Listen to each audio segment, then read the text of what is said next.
got here, so.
Well, good morning and welcome to City Hall. We're going to get started with the invocation and the Pledge of Allegiance. Scott Morris is the pastor at South Point Church. I'll ask him to lead us in the invocation.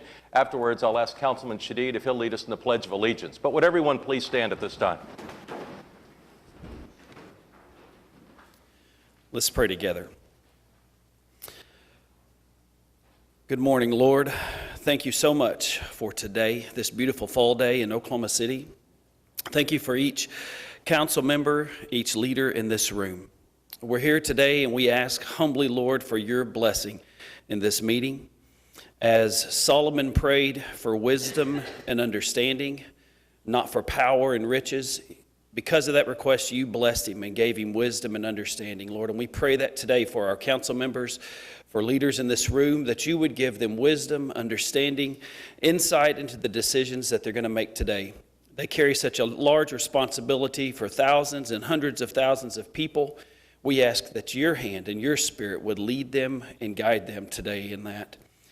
Lord, ultimately, we pray as you challenged us to pray, not for our will, but that your will would be done on this earth just as it is in heaven, Lord. We also pray that you would bless the families and the opportunities that you have before us here today. We love you. It's in your precious name that we pray. Amen. Amen. Pledge allegiance to the flag of the United States of America and to the republic for which it stands, one nation, under God, indivisible, with liberty and justice for all.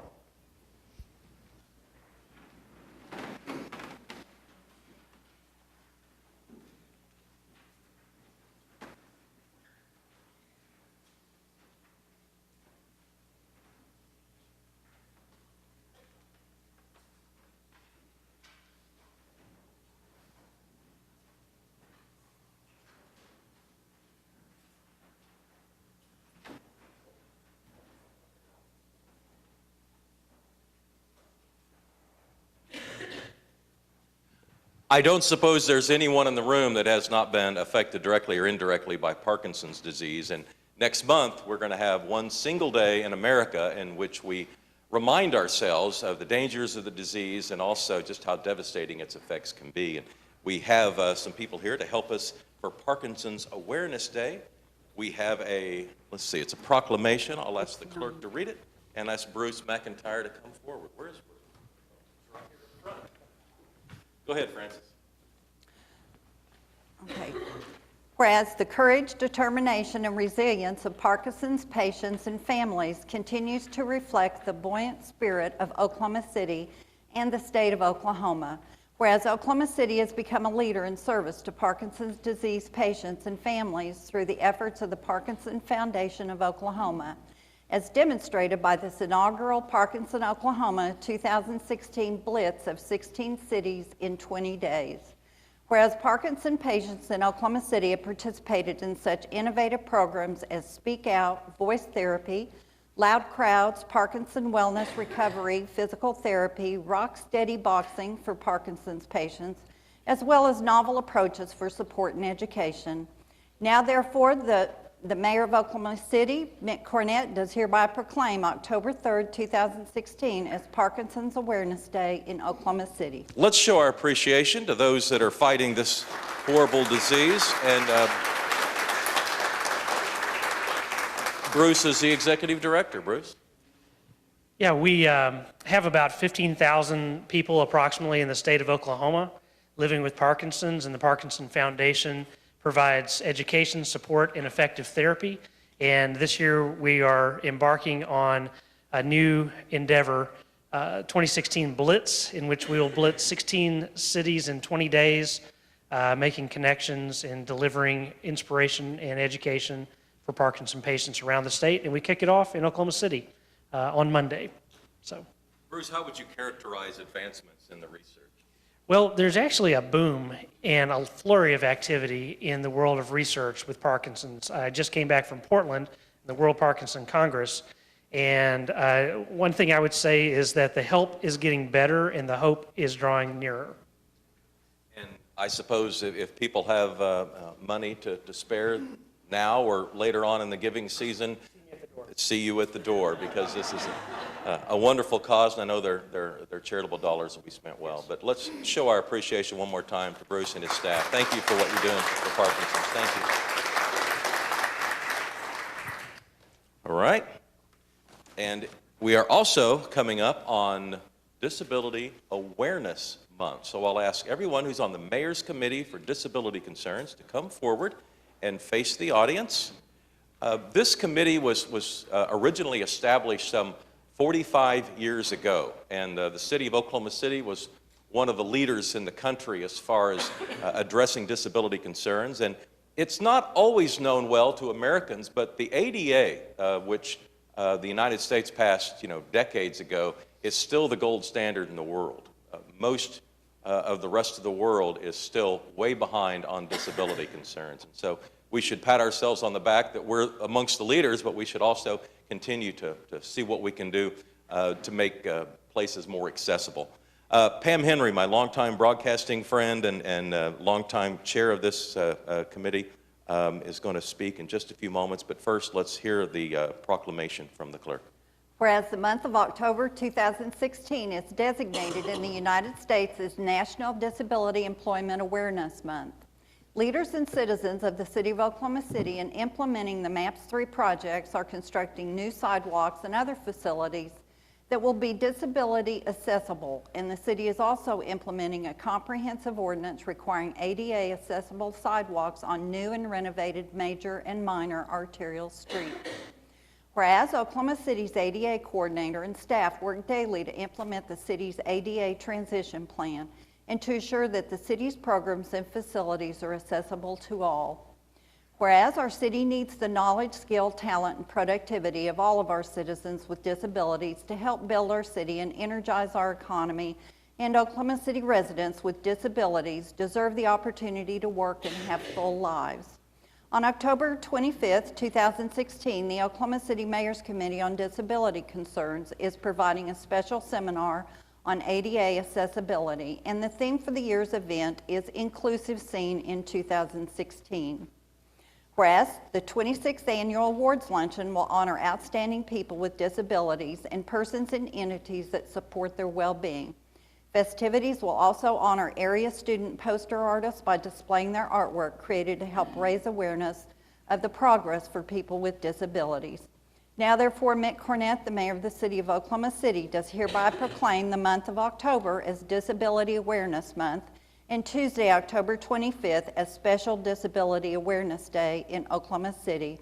And he urges observance by all citizens as a reminder that people with disabilities can learn, work, pay taxes, buy goods and services, be self-supporting, and lead others if given the opportunity.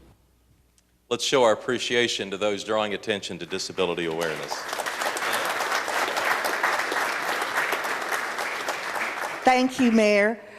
Our current chair, Sidna Madden, has a terrible sore throat, so you know me, I'm always glad to talk. We want to thank the mayor, all the members of the city council, the city manager, the city clerk, and the new city ADA coordinator, Keith Wilkinson.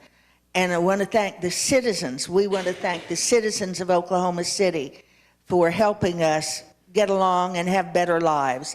The new sidewalks in MAPS 3 are fabulous. They help us get to bus stops. All the buses are accessible. But if you can't have transportation to a job, you can't work and support yourself. So God bless you all. Thank you, Pam, and I do want to, just continue to draw attention to the fact that, it's not just government that's involved in this area. At the luncheon that we'll have on October 25th, we'll be honoring private sector organizations and people and individuals who have gone out of their way to try and be leaders in this area. You'll see companies who are making their retail businesses more established. You'll see architects who are designing homes and businesses to be more applicable to the disability concerns. So I think society as a whole has come a long, long way, and this committee is kind of overseeing and nurturing Oklahoma City's efforts. So one more round of applause for the people that work here, and Pam, thank you for coming down. All right, thank you. Thanks for your work.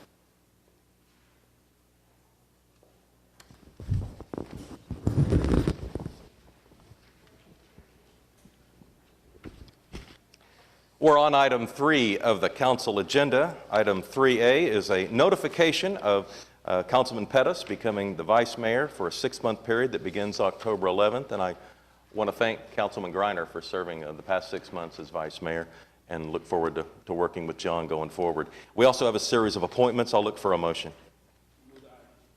All right, cast your votes on item 3. It passes unanimously. Item 4 is a journal of council proceedings. Item 4A is to receive the journal for September 13th, and 4B is to approve the journal for August 30th. We have a motion and a second. Are there any comments or questions on the journal? All right, cast your votes. It passes unanimously. And item 5 is request for uncontested continuances. Mayor, we have several this morning, starting on page 24. On page 24, under item 9F1D, 215 Southeast 59th Street. We ask that that be stricken. The owner is removed. And then moving on to 9G1, item F, 1810 North Nebraska. We ask that that be stricken. The owner is secured. Item J, 1626 Northwest 7th Street. We ask that that be stricken. The owner is secured. Item K, 1628 Northwest 7th Street. We ask that that be stricken. The owner has secured. Item L, 1704 Northwest 10th Street. We ask that that be stricken. The owner secured. And item M, 2109 Southeast 13th Street. We ask that that be stricken. The owner has secured. Any other requests for uncontested continuances? There are more. Oh, Moving to page you were 20. just pausing. I was pausing. Moving to page 25. Item N, 714 Northeast 17th Street. We ask that that be stricken. The owner has secured. Item O, 916 Northeast 20th Street. We ask that that be stricken. The owner has secured. Item Q, 519 Northwest 24th Street. We ask that that be stricken. The owner has secured. Item U, 1517 Southeast 46th Street. We ask that that be stricken. The owner secured. Item X, 801 Northwest 96th Street. We ask that that be stricken. The owner secured. Moving to item 9H1 D, 1910 North Nebraska. We ask that that be stricken. The owner secured. H, 1628 Northwest 7th Street. We ask that that be stricken. The owner secured. Item I, 1704 Northwest 10th Street. We ask that that be stricken. The owner secured. Item J, 2109 Southeast 13th Street. We ask that that be stricken. The owner secured. Item K, 714 Northeast 17th Street. We ask that that be stricken. The owner secured. Item L, 916 Northeast 20th Street. We ask that that be stricken. The owner secured. Item N, 519 Northwest 24th Street. We ask that that be stricken. The owner secured. Item Q, 1517 Southeast 46th Street. We ask that that be stricken. The owner secured. And finally, item T, 801 Northwest 96th Street. We ask that that be stricken. The owner has secured. That's a long list.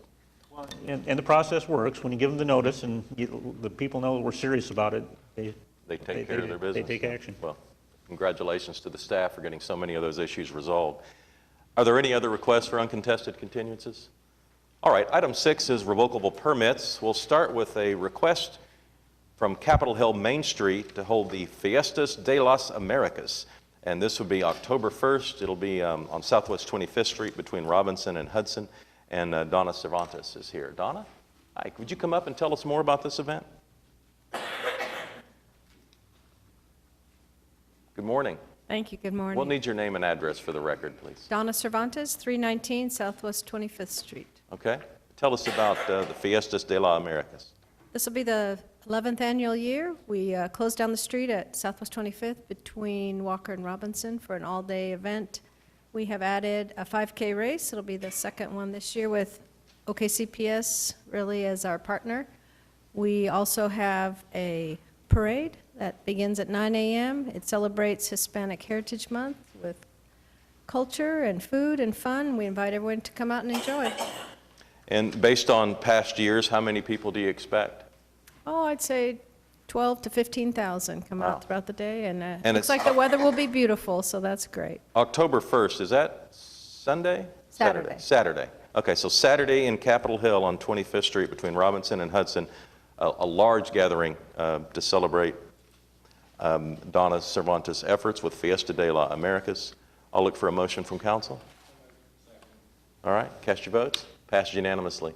Good luck and thanks for putting this on. Mayor, I'd really like to thank Donna and Felix Linden for working so hard with city staff. This event is complicated when the 5K run was added to it, and we've worked out a couple of the wrinkles from previous years, and I know it's going to be a great success, but thanks for the diligence in making it happen.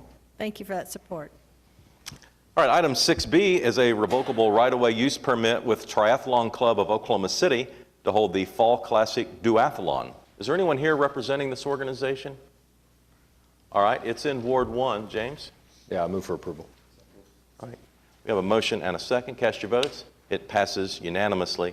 That event is October 16th, and a duathlon, I'm assuming they're running and biking, would be my guess, around the Lake Overholser area. So if people want to get out and participate in that, we would sure encourage it.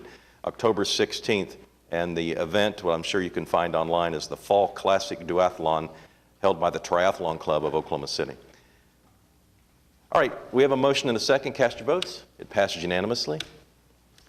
We'll recess the council meeting, convene as the Oklahoma City Municipal Facilities Authority. Sarah, we have a motion on the MFA. Any comments or questions? Just one brief comment on item B3, just because I get a lot of calls and comments and questions about North MacArthur between 150th and 164th. We're on MFA right now. Oh, I'm sorry. Okay. I jumped ahead. I All right. apologize. We'll No, get I to think you. he's right. That is MFA. Yeah, No, it's that's B3. It's on the MFA. It is. Oh, I thought you said D. No, I no, was looking in B, the wrong place. B3. I'm sorry. At any rate, the point is I get a lot of calls and questions about MacArthur between 150th and 164th. And this is the engineering contract that's being proposed. And I'm told that the contract will be let approximately in the fall of 2018. So I just wanted to let people know that we're looking at MacArthur between 150th and 164th. Thank you. All right. We have a motion, a second, ready to vote the MFA?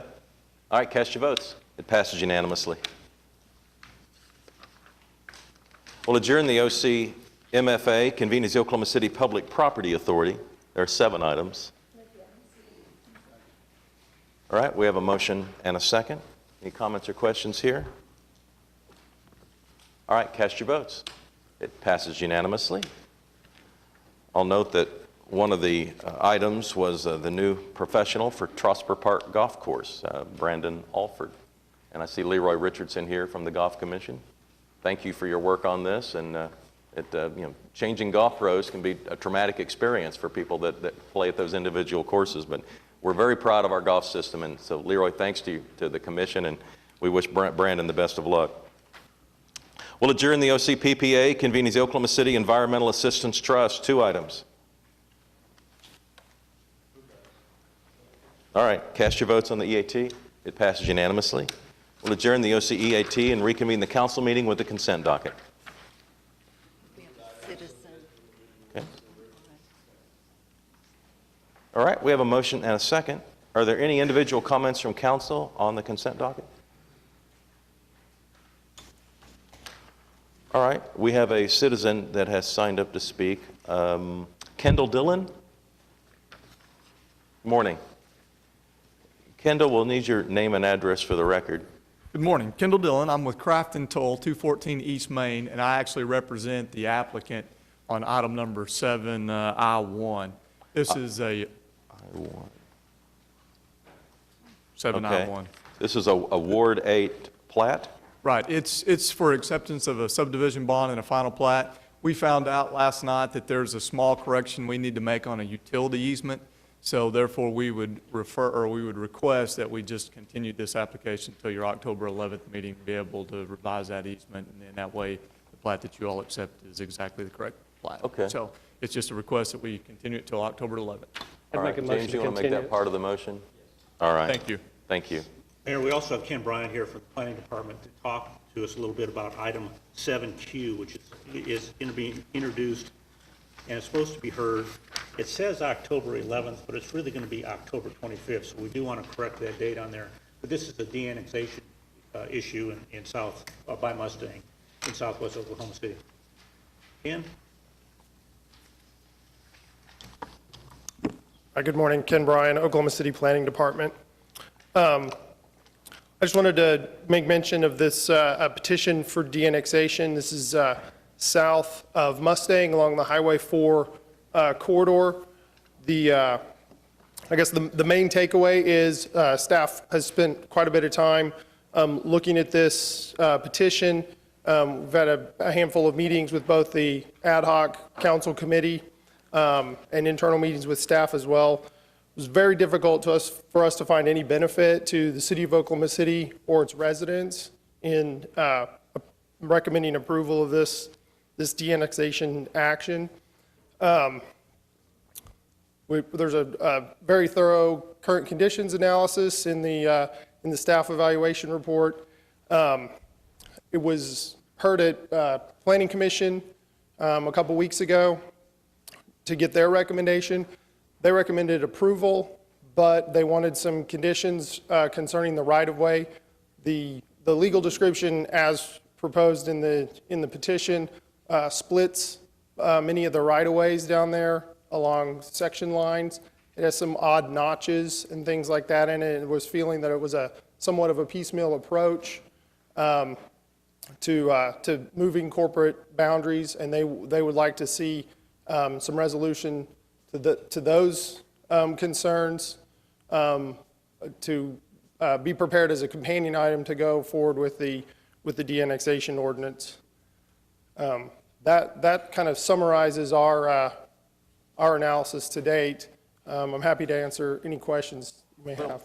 Summarize it better than that. Is staff recommending that we approve this or do not approve it?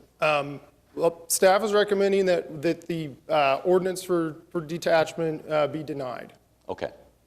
And did a council committee look at this?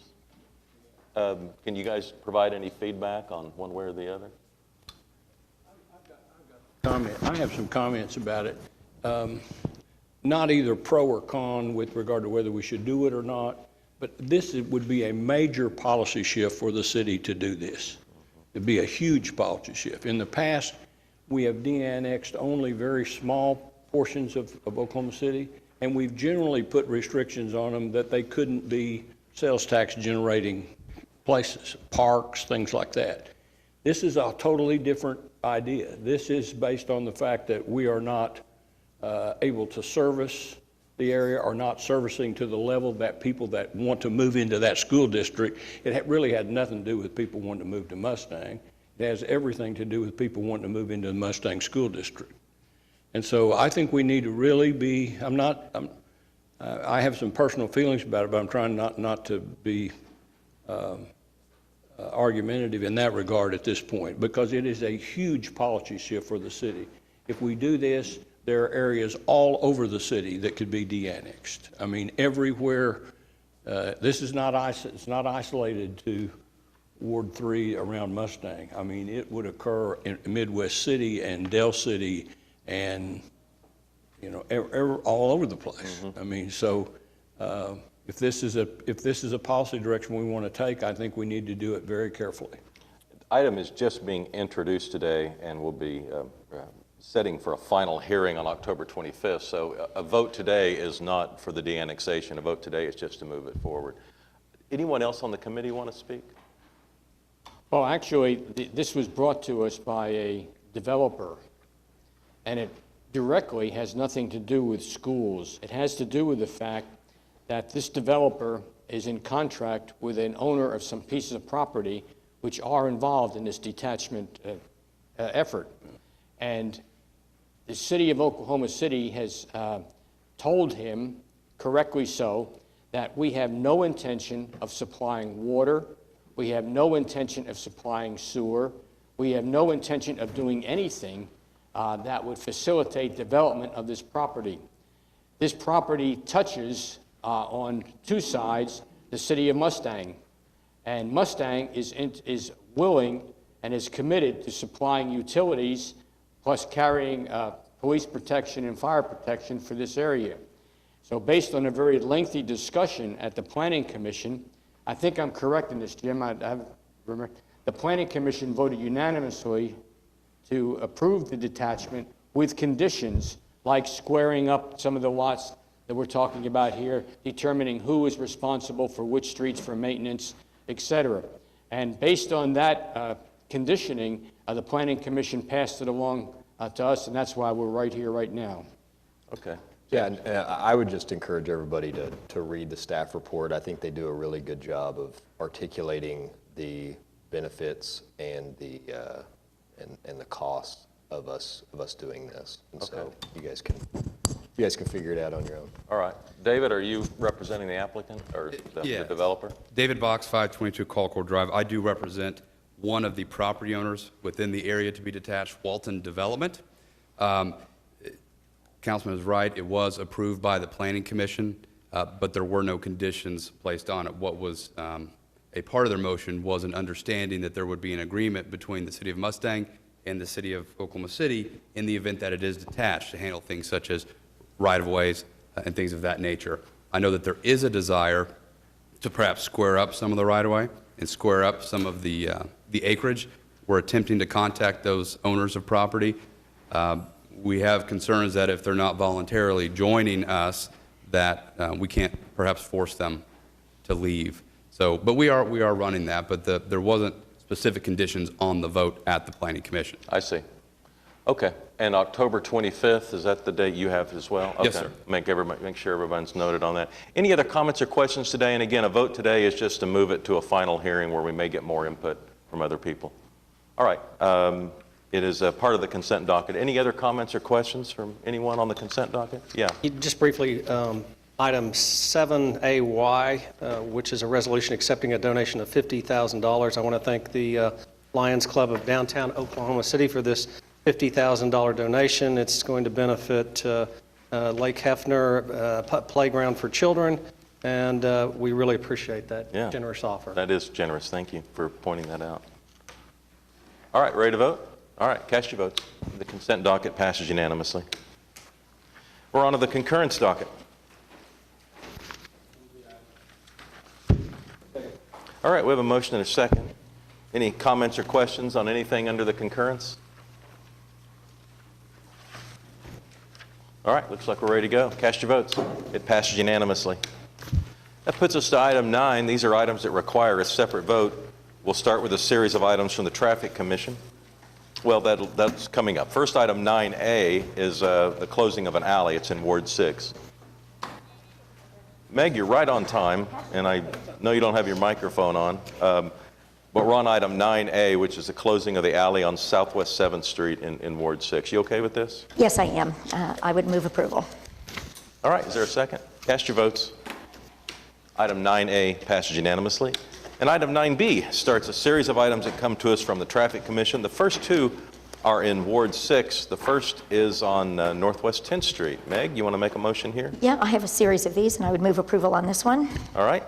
That's a motion on item 9B1. Is there a second? Second. Cast your votes. It passes unanimously. Item 9B2 is also in Ward 6. This one's on Hudson.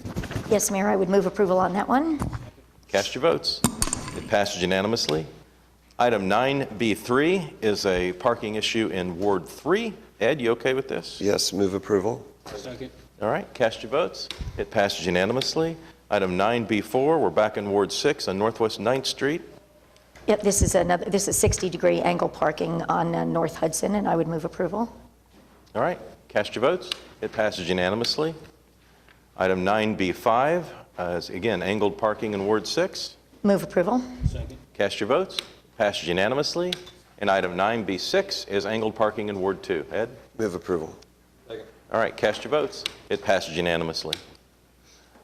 Item 9C is a public hearing regarding the Downtown Business Improvement District. Item 9C would adopt and confirm the assessment roll. This is a public hearing. Is there anyone here hoping to speak on item 9C? All right, how about a motion then on item 9C? All right, cast your votes. It passes unanimously. And then item 9D is the official ordinance that would ratify the assessment roll. Is there a motion here? Mayor, I do want to point out that there is a letter of concern by one of the residents that I think the DOKC is, and our staff will be working to try to resolve. Okay. I actually have been down there to see this alley, and it is a real problem. Even though the property owner continues to try to address it, trash and all sorts of other things continue to accumulate, so I would really appreciate it if, I know DOKC has been down there, met with the property owner, but I would really appreciate it if we could follow up. All right. Cast your votes on item 9D. It passes unanimously. I'll use this opportunity to say how grateful I am to the downtown OKC for all the work they've done through this business improvement district. I think it's been extraordinary, the successes we've seen over the last 15 years. Item 9E is an item that's going to be introduced today, and Wiley is here from the legal department who's going to explain it to us.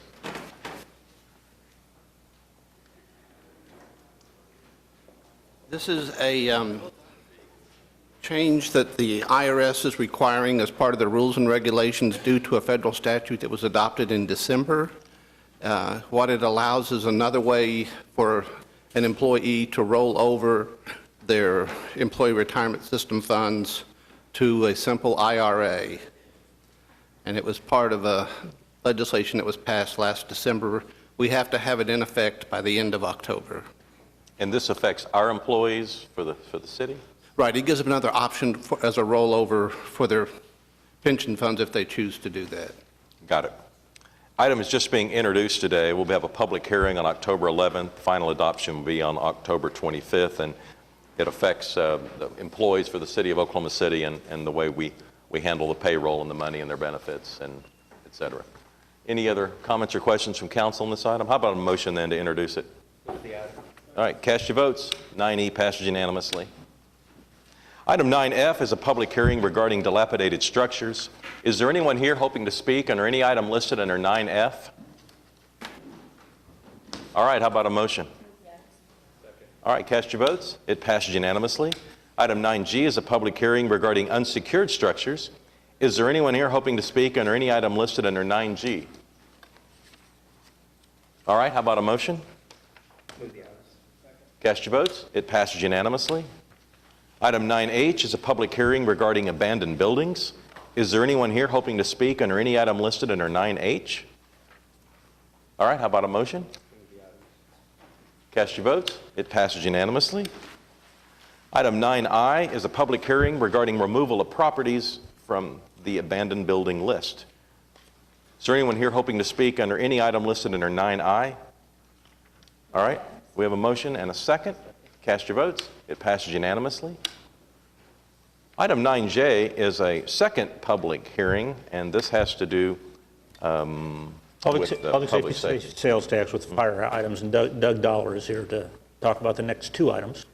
Right, so this first item is related to the public safety sales tax, specifically the fire sales tax. We've got two projects that are being amended. The first is with the Advanced Life Support Project. They want some additional authority to buy additional defibrillators, and the second project is related to facility repairs and looking to do additional roof repairs that they thought they'd get started last year, weren't able to get them started. Now they want to get them started in the current year. So. All right. Is that J and K? Did you? That's J, and then K is the budget amendment. If you want, I can address that at the same time here. The budget amendment that's coming up is primarily our PO rollover. That's, again, purchase orders that were initiated in the prior year that weren't completed. Need budget authority to complete those in the current year, and then some changes in our stormwater drainage fund as well to, for some higher than expected contract costs there. So Okay. Fairly standard. All right. We have a motion on 9J. Is there a second? Is there anyone here hoping to speak on 9J? All right, cast your votes. It passes unanimously. And item 9K, is there a motion? All right, anyone here hoping to speak on 9K? All right, cast your votes. It passes unanimously. Item 9L is also a public hearing, and this would be for the city to accept a grant. We have a couple of people that have signed up to speak on this item. Chief, you want to give us some opinions? The Justice Assistance Grant is an annual grant. It's a 2-year grant, but we get it annually, and it's based on really a percentage. There's a set amount. The JAG's $495,000 and some change. It actually is supposed to be, it's dispersed between Oklahoma City, Oklahoma County, Del City, and Midwest City, and all that's based on a percentage of crime. So our cut of the $495,000 is $374,000. And right now, the projects we have for that is a continuation of our sex offender registration and our victim service coordinator positions. And then we had also set aside money for body-worn cameras, about $160,000, to finish out our body-worn camera purchases. But as of this morning, we received a $270,000 grant from the federal government for body-worn cameras, and that, we just received that. So it requires a match, so we'll have to use the money that we set aside. We'll repurpose it probably for vests. You just approved the addition of vests for active shooter vests, which is our ballistic vests that really where the rifle rounds cannot penetrate. So we'll probably repurpose that money for those vests. All right. Any questions for Chief City? All right, we have a couple of people that have asked to speak. Larry D. Nath.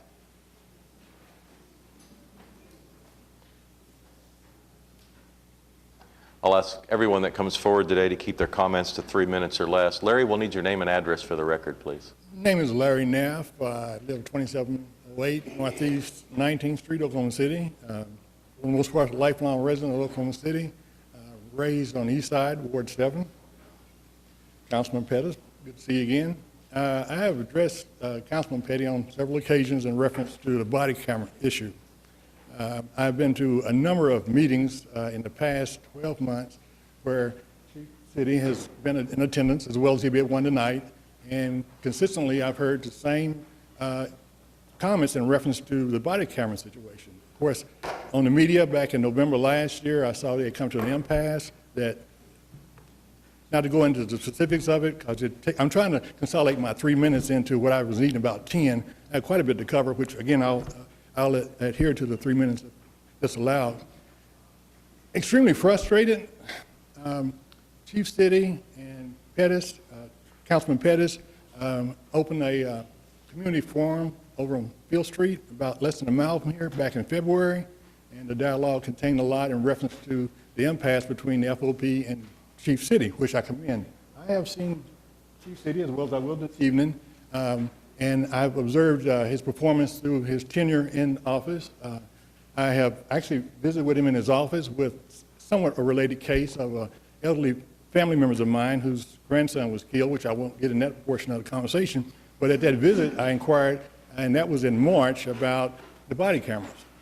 And on minimum of 6 occasions, I've heard, in which I'll probably hear tonight, and last I think it was Wednesday, after all this began up in Tulsa, the FOP announced that there was something was up in reference to the body camera situation. And I said, great. I'm thinking that was going to be, they've come to resolve. And again, not to get into specifics of it, because again, I'm trying to consolidate a lot in just these 3 minutes that's been allowed here. The impasse seems to me to be more of a political thing in terms of what the FOP is going to do for its bodies. And I have spoke to several police members who are members of the FOP, and they have no problems with the mandate that Chief City has. And again, I don't want to speak specific on it because I don't know all the word is used into it. It seemed to be in reference to certain things that the FOP didn't want his people to have to be subject to for as supervisors reviewing the body of work they do in a day's time. But confusing me as a citizen, I can come and request at any given time, badge number, whatever, and see full carte blanche of what the particular entity has done for a day's period. Again, I got to apologize for the scattering of this, because I did have a lot, and I'm trying to consolidate it in, because I didn't know until this morning about the 3 minutes. But with that all being said, I won't say it being petty, by no means. To me, I feel that this city is sitting on a powder keg. In one of the meetings that Councilman Petty extended some very informative information that Oklahoma City per capita leads the nation in incidents related to police and citizens.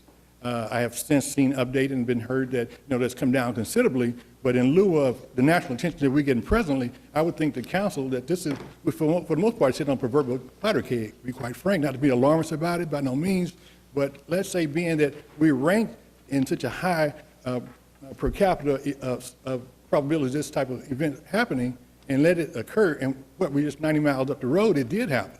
But be it here, the largest police body in our state is not wearing body cameras, and legislation has passed in a quicker time since November last year. Again, it behooved me last week when I heard that, for the most part, there's been no additional resolve to eliminate this situation. Yeah, we're still working on it, Larry, and it is a frustration. I know I speak for myself, and I assume most of the council, that we have set aside these dollars for the body cameras. At this point, we are not legally allowed to use them in the manner because of the labor dispute that's currently, and we're limited on what we can say because it is ongoing. I understand that. Excuse me, I'm sorry. I've allowed you to speak. I appreciate your comments, and I think we understand where you're coming from, and we're on your side. Mike Shelton.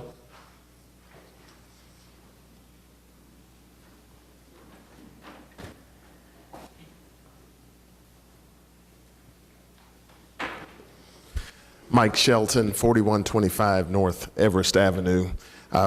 Thank you. And this is the first time I've had the opportunity to address the City Council, and if I get out of hand, just do what the House of Representatives does to me and turn off my microphone.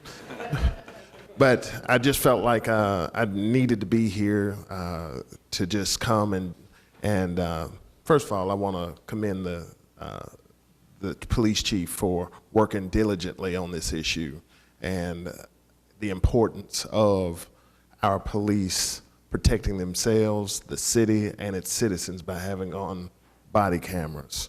I would like the City Council to continue to push this issue. The eyes of the nation are on Oklahoma today and have been for the last several days, specifically today because thousands of people will be marching in downtown Tulsa for peace and justice. And this for Oklahoma, this for specifically Oklahoma City is extremely important to bring peace, to bring trust between community and police back to the streets of Oklahoma. And I'm asking, as a citizen, as a 12-year legislator of a community that has cried for this issue to be resolved, I'm asking the City Council to work to push to make sure that police have body cameras. Yeah. Thank you. Appreciate your patience, Mike. Thank you. All right. The public hearing is now concluded, and this is on the acceptance of a grant that Chief City discussed. Is there a motion on 9L? All right, cast your votes. It passes unanimously. Item 9M are some appointments for the Wheeler Development District. This would put Pete White and Meg Salyer and Mary Malone as the 3 at-large members. Is there a motion? All right. Cast your votes. It passes unanimously. Item 9N is a resolution that would do some reconciliation of city funds. New policy in the Finance Department. Bob Ponkiller, our city treasurer, is here today with Jason Martinez.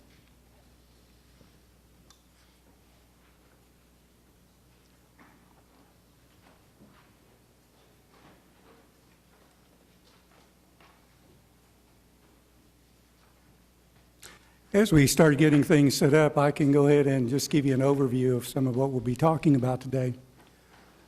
We've all seen the stories in the newspaper or papers over the last few months and even in the last few years where we've seen these incidences of embezzlement, fraud, that type of thing. And it's not just with local governments, it also has to do with private industry. So it's a very common occurrence and one that was brought to our attention that we felt there was a need to establish what we thought would be more basic controls that we could apply consistently throughout the city, hopefully to prevent that type of occurrence here at the city. One of the things that we looked at as we started working with setting up this new policy is that when we talk about incoming receipts to the city, that affects a number of people, and there are a number of responsibilities associated with that. It can be from the cashier that's taking in the funds all the way up to the department head, making sure that they do have good, strong controls within the departments. We wanted to, again, make sure that we had basic controls, internal controls established within a city. And that can cover a number of things. You know, some of the things that we had will be covering as we talk about guidelines that will accompany this policy are things like basic things. You know, are you securing cash at your locations? There are approximately 70 different locations within a city where we're taking in forms of payment. So, you know, making sure that we have those basic controls in place. We also wanted to make sure that we're training properly all of our cashiers within a city, that they are going through a basic cash handling training class. And that's going to talk about things as basic as, you know, how do you count back change properly? Do you know how to identify counterfeit currency? Do you know what the components are to a check? You know, those are some basic things that we want to ensure that all cashiers within a city know about. But probably the two key factors that we want to address in these controls are going to be related to, and you're probably aware of these just as business people, segregation of duties. We don't want one person handling all functions, meaning, you know, we don't want somebody taking in the money at a point of sale. We also don't want that person making the deposits. That person shouldn't be involved in making sure that those entries don't get to the books. So we want to make sure we've got that structure throughout the city in all areas that are taking receipts. But the other thing, I guess the other factor that we've seen over the years that we see as very key is making sure that departments are aware that they should have procedures in place for reconciliation. Again, getting back to that point of sale, deposits, books. We see that this is a very strong control to make sure that things are entered accurately, and if there are any discrepancies, that they're located quickly. The structure of the policy itself is set up to where you have the policy that you'll be approving, hopefully today. And what that establishes is the responsibilities from everybody from me to the department heads to the cash handlers. And we'll be accompanying that policy with some guidelines, again, that will outline all of these basic controls that we'll want in place within the departments. So with that being said, I'm going to turn it over to Jason, and he's going to describe these responsibilities to you. Thank you, Bob. As Bob pointed out, the policy defines key responsibilities for himself, as well as the department heads and the cash handlers here at the city. The key responsibilities for the city treasurer includes creating a set of guidelines that are going to apply citywide to all departments. Now, these guidelines can be seen as broad principles, internal controls, basically, for the receiving of payments, the safeguarding of payments, the depositing of payments, and the reconciliation of payments. The treasurer is also tasked with creating a training program. It will have two parts. The first part will be training cash handlers on the basic tenets of how to receive payments here at the city. The second part of the training program is going to be training supervisors on the internal controls surrounding their cash handling operations here at the city. We're going to talk with supervisors about how fraud can be committed and how it's been committed in the past at the city. And hopefully we can mitigate some of these occurrences from happening in the future. Now, in the regard to the cashiers themselves, if I could circle back around, we are going to be training all existing cashiers up front, but then we're going to have an ongoing training program to train cashiers as they are hired so that we can say that all cashiers have been trained in what the responsibilities are and what the guidelines say. They're going to have to pass an exam that requires them to become certified basically in the tenets of cash handling before they actually handle cash. The treasurer is also tasked with enforcing the policy. The treasurer can engage cash handlers if they're not following the guidelines and decertify them if necessary to keep them from handling cash. He'll also engage departments on overages and shortages, as well as engage departments if he feels like they're not following these guidelines that apply to all departments citywide. These are not all of the responsibilities of the city treasurer, but these are the major ones. In regard to the department director responsibilities, quite simply put, they're going to need to comply with the policy in the city treasurer guidelines, but also allow the treasurer access to their areas if he feels like the guidelines are not being followed. The treasurer may also be invited into those areas by the department directors on a proactive basis to just give an overall assessment of what their internal controls are in their cash handling areas and assess what their strengths and what their weaknesses are. We've done this in the past with other departments with great success. In regard to the cash handler responsibilities, again, they need to comply with the policy and the city treasurer guidelines and report any loss or theft within 24 hours. They will also be subject to disciplinary action, and the reason for this is because up until now we haven't had a cash handling policy, and I have been contacted by supervisors in the past because they've had infractions or losses in their area asking for a copy of our current adopted policy, and I've had to tell them, well, we don't have a policy that's ever been adopted by City Council, which is why we're really here today. We want to get this policy in place. We want to define what their responsibilities are, and so going forward, you know, they are tasked with following those responsibilities, and the policy is really clear on that progressive discipline can apply. If I could summarize what I've just told you, whether we're talking about the treasurer's guidelines that he will be putting out or the training program that we're going to be putting out there, or even the enforcement, it's all proactive in nature. We want to train departments, train cashiers to maybe get out ahead of some of the fraud or some of the problems to prevent it from happening in the future. I'll turn it back over to Bob.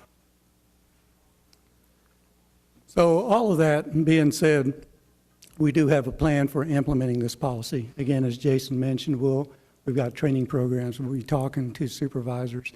We'll be performing training over the, our plan is actually to have all cashiers within the city having gone through the formal training within the next 6 months. So it's a pretty aggressive process. Bob, what type of activity is handled in cash? Which parts of all the activities that the city does are you most concerned about, and where is most of the cash coming in? Well, we have a number of areas. Like I said, we have around 70 different areas in the city 70? that are taking some, yeah. So for instance, at the water department, Water department would be do people come in and pay their water bill by cash occasionally? Well, and this really covers, we say it's cash handling, but it really covers any kind of receipt payments that are coming into the city. Just managing that control, that cashier functions. I see. So when you're saying cash, but it's really just having a cashier who handles all sorts of receipts and revenues? Yes. Okay.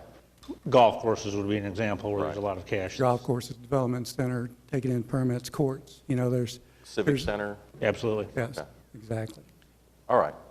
But as Jason said, we do have a pretty aggressive plan in place for implementing, getting the training out there.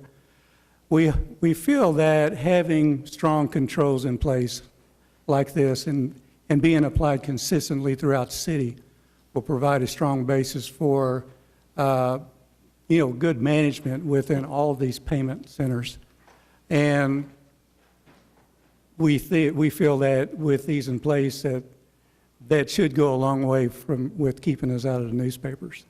Yeah, With that being said, I'd be happy to take any questions. Well, a lot of these situations, we have contracts with people that are operating these facilities. And so do we have to alter all the contracts? Or how is our policy implemented on someone who we have an agreement with that they're operating the facility? That's a very good question. This policy will apply to all city employees that are within those positions throughout the city. You're right. We would expect that with a separate contract in place, that contract would cover those responsibilities for those contractors. Okay. And Bob, this looks like a really good plan. Have you worked with the city auditor in developing this plan? That's another very good question.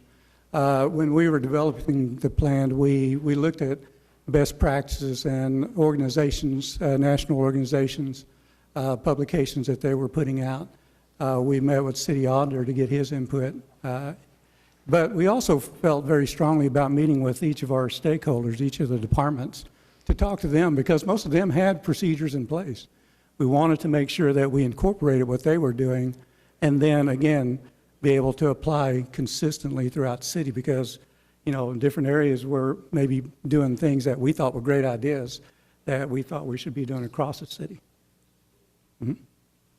So just to clarify, this policy will cover SMG, the group that handles our COTPA, Boathouse Foundation, all of those entities. It will or will not? Well, our intent with the policy itself is that it'll cover those areas where city employees are handling those cashiering functions. Only so that would be more like the development center, utilities, courts, those type of things. Okay. Those are all kind of different situations. SMG is a large deal. When we renew the contract with them, I'm sure we'll get that put in. The Boathouse Foundation is a little more removed from our organization, so that may or may not be there for a while, I would guess. When we had the embezzlement at the parking garage, those weren't city employees, right? That's contracted out. They were not city employees. They were Right. contractors. Right. Okay. Well, Bob, thanks for your work on this. You bet. Appreciate Thank you. it.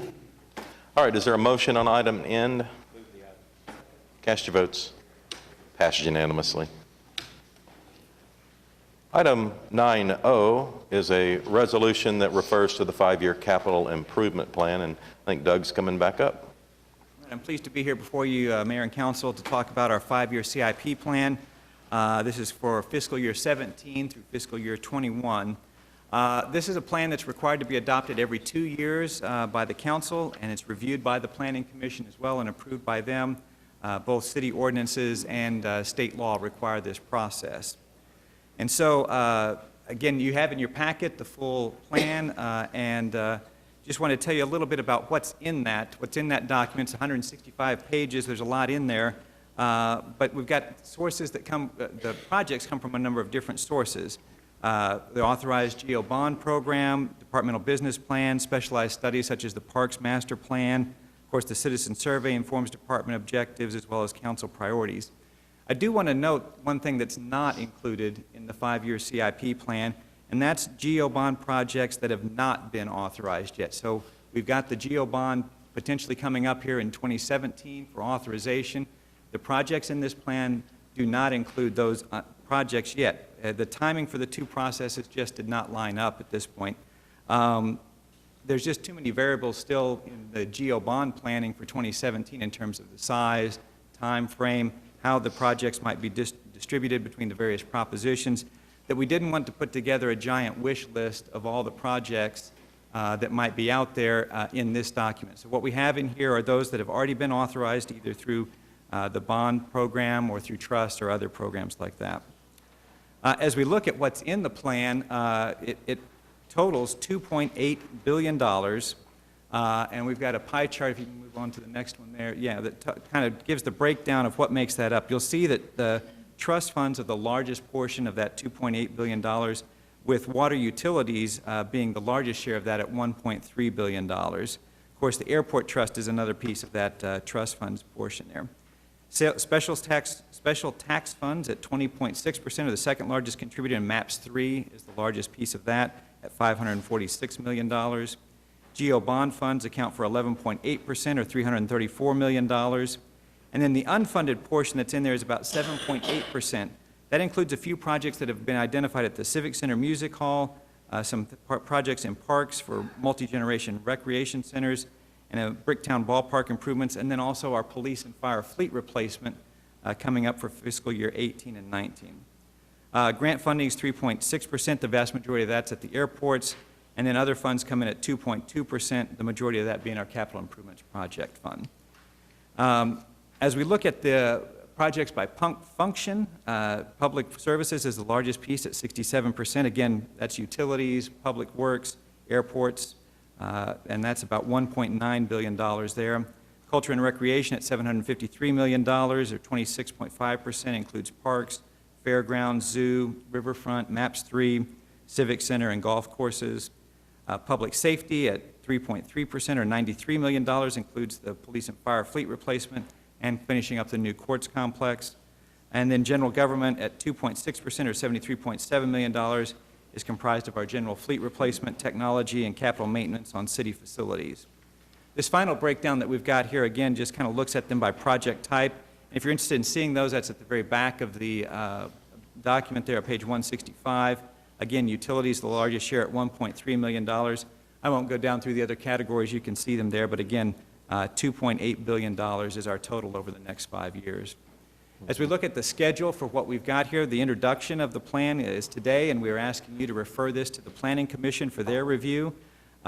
We anticipate having presentations to the council as well as to the Planning Commission by the departments, the major departments. So Public Works, Utilities, Airports will be coming to council over the next 2 meetings.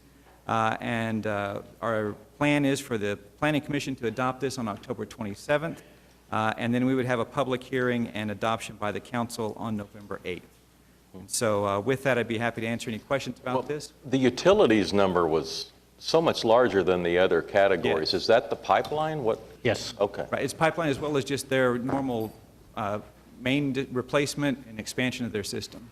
But the big piece of it is the Yes, pipeline. Is the construction to a pipeline, is, so everyone knows, to Atoka, a second pipeline to Atoka for water supply uses for the rest of the century. So, yeah, that explains the discrepancy. Anybody else want to have a comment today? Seems like we're going to have several opportunities to have some input in this. Doug, thank you. Thanks. All right, this is a resolution on the 5-year capital plan. Is there a motion? Cast your votes. 9-0, passes unanimously. All right, item 9P has to do with the opportunity the city may have to engage with a private sector developer to construct a hotel that would be placed adjacent to the MAPS 3 Convention Center. And Kathy's here to talk about the opportunity. Kathy? Thank you. Good morning, Mayor and City Council. This morning there is an item on your agenda. A resolution authorized the city manager and myself to begin negotiations with Omni Hotels for the development of a convention center hotel, and directing staff to bring back to you a funding plan for any public participation that's required for the project. As a little bit of background on this project and how long we've been working on it, we began late in 2014 with stakeholder meetings and briefings to the city council to try to get a better understanding of what your expectations were about this project, and to provide you with some educational materials and background information about how convention center hotels are developed across the country. In January of 2015, we issued a request for proposals, and we received about 7 or 8 responses to that RFP.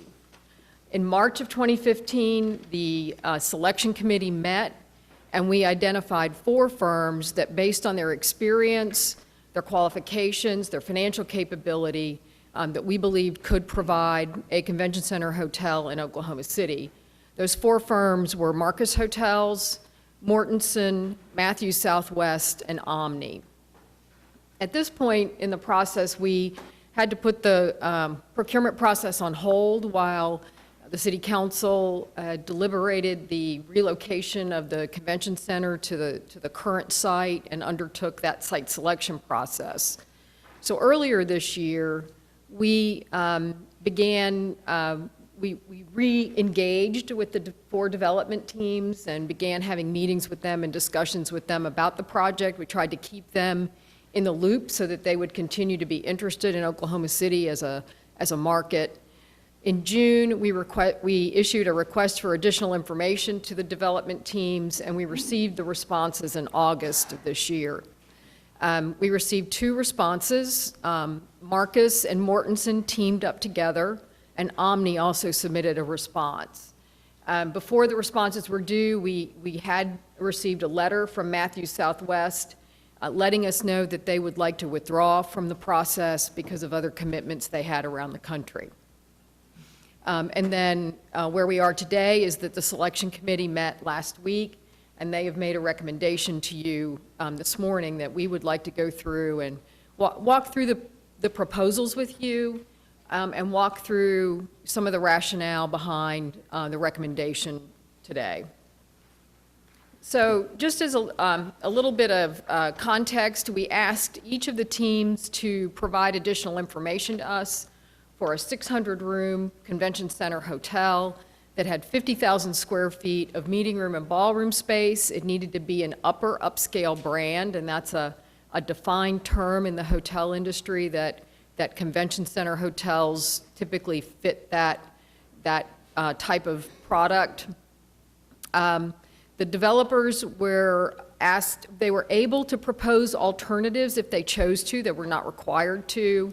They were informed that parking was not included as a part of, they were not to include parking as a part of their project. And as I mentioned before, we received two proposals from the 4 developers. These are images that were submitted by, this image was submitted by Mortensen and Marcus. They proposed a Marriott hotel. Again, these are concept designs. They are not the final design. There will be a lot of work that's done with the city team in order to finalize the concept designs and bring back to you to bring back to you the final design. So this is from Mortensen and Marcus, and this one is the proposal from Omni. Obviously both of the hotels are sited at the site that's been identified for the potential hotel at between Southwest 3rd and Southwest 4th at Robinson.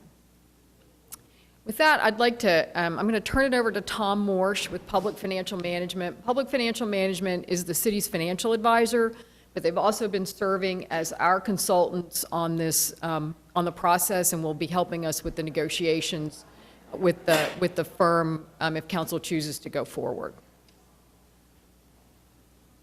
Thank you, Kathy, and good morning. It's nice to see you all again.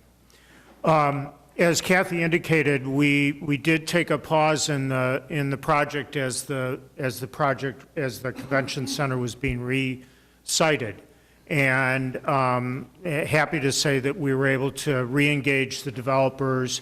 We designed a procurement process that allowed for competitive proposals from the different development teams specific to the site. So in addition to the concept designs that Kathy showed you just a moment ago, we asked for detailed pro formas from each of the development teams that projected out the performance of the hotel and over a period of time.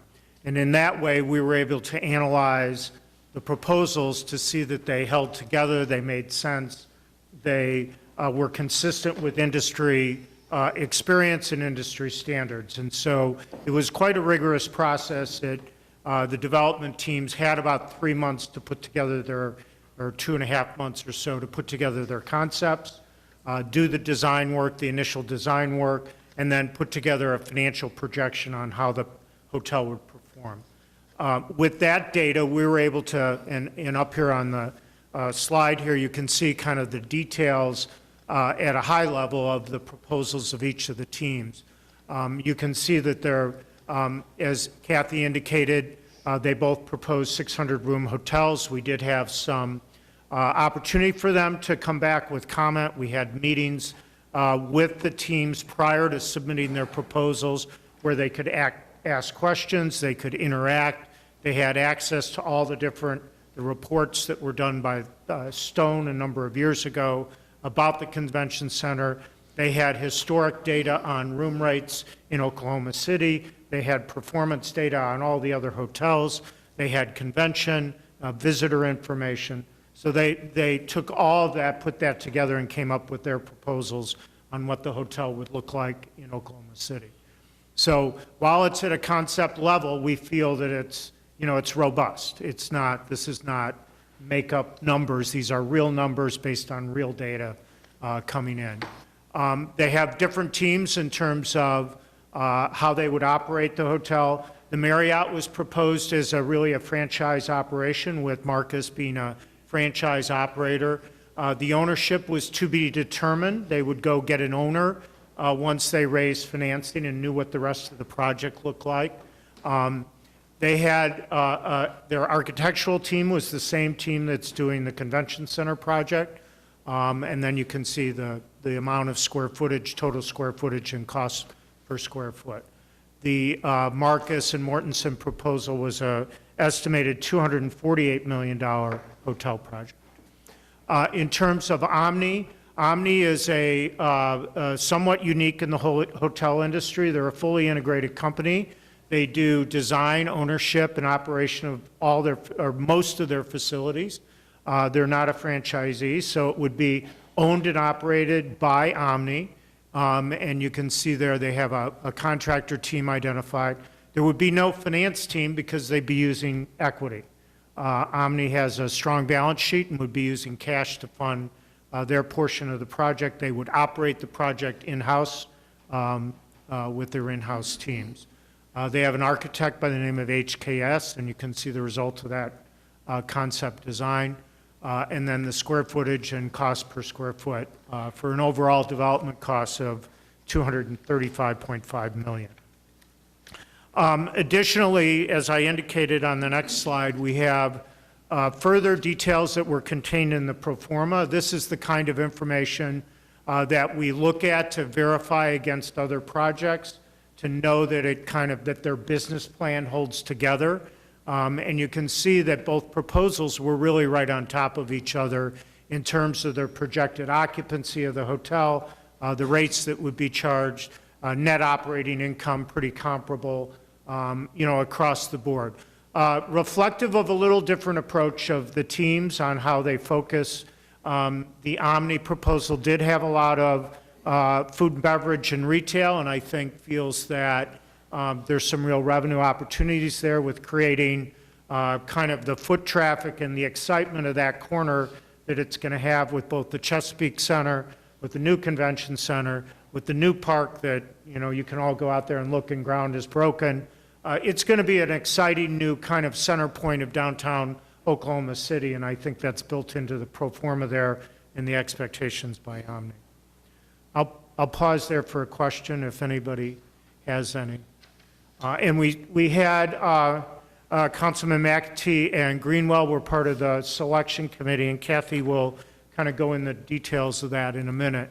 The next slide summarizes. Can I ask you one question? Of course. What would be the reason for the $114 a square foot discrepancy between the two proposals? Omni at 413 and the other at 527? Actually, a lot of that difference is in soft costs, believe it or not. One team proposed a fairly sizable development fee and financing costs because they don't have the equity. They would have to go raise money, and they have to pay people to do it. So a lot of it, actually, a good chunk of it is soft cost. Is financing costs? Yeah. Okay. So, Ed, that was my question too. It was hard to understand. yeah, no, that's Get the a lot more biggest, building for a lot that's the less biggest cost. component of the difference. And, you know, equity is a good thing, as we all know. So it's an attractive, strong proposal in that respect. I don't mean to preview a recommendation of the committee, but it was pretty clear. So if we look at, you know, kind of the bottom line, you know, our goal was to try and drive the developer contribution as high as we could get it. And so this is, you know, if you look at the total development cost, you look at the developer contributions. In the case of Mortenson Markets, that was their proposed structure. They would raise equity and debt from investors. In the case of Omni, it's a $150 million investment on their part for the hotel. That leaves with a kind of a gap ranging from 85 to 105 million. And you can see there one of the metrics that we've been tracking here is the public participation as a percentage of the total cost. If you go to the next slide, just in the context of other hotel deals around the country, kind of where you sit in that mix. Now, it's not exactly apples and apples, and you see a lot of footnotes on this page because we wanted to make sure that we had the data as good as we could get it for you. But I think the market here is strong. I think these numbers are reflective of a growing city where the investment dollars, certainly Omni has represented that they want to be in Oklahoma City, they want to put their money here, and they believe it's a place to make a good investment. I mean, that's exciting. That's really exciting about this process that we came up with here. A couple of those projects are actually under construction right now, so these are pretty real numbers. If anybody has questions, Councilman Schiff. I do. I just want to make sure that I have an understanding of the total costs. Like Portland excluded their land costs. The total amount that we've spent so far on acquiring this land is how much? I don't have the land acquisition numbers, Councilman Kathy. As of today, we haven't expended any funds on land acquisition, but we're in the acquisition process. Well, and what would you estimate that's going to be? We have set aside $7 million from the Skirvin Fund. That's what's available. I'm hoping that it is substantially less than that. Okay. And then there's the parking garage, and we still would need to negotiate the arrangement between the hotel and how much they would pay for the parking garage lease. Yeah, they will need parking. They will have to lease from the parking that's available for the convention center. Okay. Yeah, it won't. But we're looking for $10 million. It won't be a gift. Well, I mean, we would expect it to be a straight business arrangement. Okay, but you could lease it for $1. We could lease it for $1 million too. So that would be a future to be determined issue. Okay. But certainly we have no preconceptions about that at this point. But When we we do- got proposals, we didn't want to get, parking was very confusing to the developer teams when we met with them because they said, well, how much? How much parking? Do we want a lot of parking, a little bit of parking? Do we have to get parking for the convention center? Do we have to get parking for the park? Do we have to get parking for the Chesapeake Center? So it was very confusing. So it was better to take it out of the proposals. At least that was the judgment of the team. We do have a history of leasing parking spaces in public facilities to hotels. I'm thinking of the Sheraton in particular. So, you know, we have some basis that we could analyze what that value would be back to the project. Okay. So basically, we would borrow the $85 million and then use different revenue streams, whatever financing plan we come up with, to pay back the 85 million? Not necessarily. It depends. We have not negotiated this. Today's action is not about the financing. I mean, we're going to tee up some of the financing topics because we Right. know that's of interest to everybody. But today is not. We don't have a finance plan for you. I So understand. whether we would borrow money or not, we don't know that yet. We may pay money over time. Those are just items to be negotiated But you at have- this point. You have to have the capital up front to build the structure, so that 85, let's say it's 85 million. I know you're going Right. to negotiate that. Yeah. But let's say it's 85 million. You have to come up with that money up front, so that money has to be acquired. I understand you want to try and pay some out over time, but the bulk of that, wouldn't you have to have up front? And so there are going to, what I'm getting at is there are going to be interest costs, just like Mortensen had to put their financing costs in there per square foot. We're going to have to pay some interest, right? Right. So it's not. Yeah, I mean, that's true with any kind of financing or anything. So we try to present value all the numbers so that you can get a good idea of what the value of that is today. So that, all these numbers up here are all present value number. These are all kind of calculated on the same basis. Well, let's say, for example, So- that we couldn't pay it out over time, and we had to borrow the money. What could the city of Oklahoma City borrow? What kind of interest rate, what kind of terms? 10 years, 20 years? I mean, Kenny or others can certainly address that. There's so many variables that go into that answer. Okay. Not trying to avoid it, it just, Yeah, the next part of the presentation is to go through the funding sources and to talk about some of the assumptions that are behind them. I mean, the plan today is, as Tom said, is to tee up some ideas about how the public participation could be funded. It is not a recommendation about how it will be funded. That will come back to City Council at a later date. But Kenny Soodle with the Finance Department has more information about that we'd like to go through next. And I guess the question I have, and I want to make sure I'm clear on this, is that the public participation component is something that will be heavily negotiated. This is just their first proposal, correct? Right, and I wanted to just back up 1 minute too. The financing costs that Mortensen included in their proposal is not the interest that they will pay to borrow the money. It's a developer fee. I mean, there may be some of that, but it isn't just it isn't interest. It may be capitalized interest, but not the long-term interest that they would pay on the debt that they're assuming in the project. Does that make sense?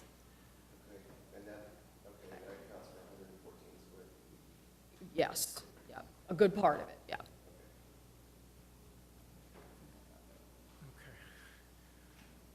but coming back to your question, the answer is yes, we will, our objective will be to get to the right, or final is the right number.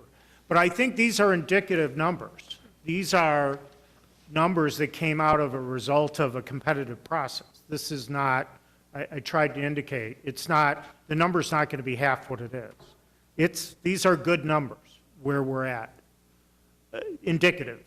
Now, our goal is, and I think all the parties, including Omni, are incentivized to come to the table to drive the number down, because otherwise, you're going to have trouble with it, and we're going to have trouble with it, right? So we've got to end up with a project that makes sense. What I'm encouraged about here is we're leveraging a huge amount of private investment here with these dollars. And so from that point of view, I think, in looking around the country, I think we have a really attractive deal here in terms of a convention center hotel.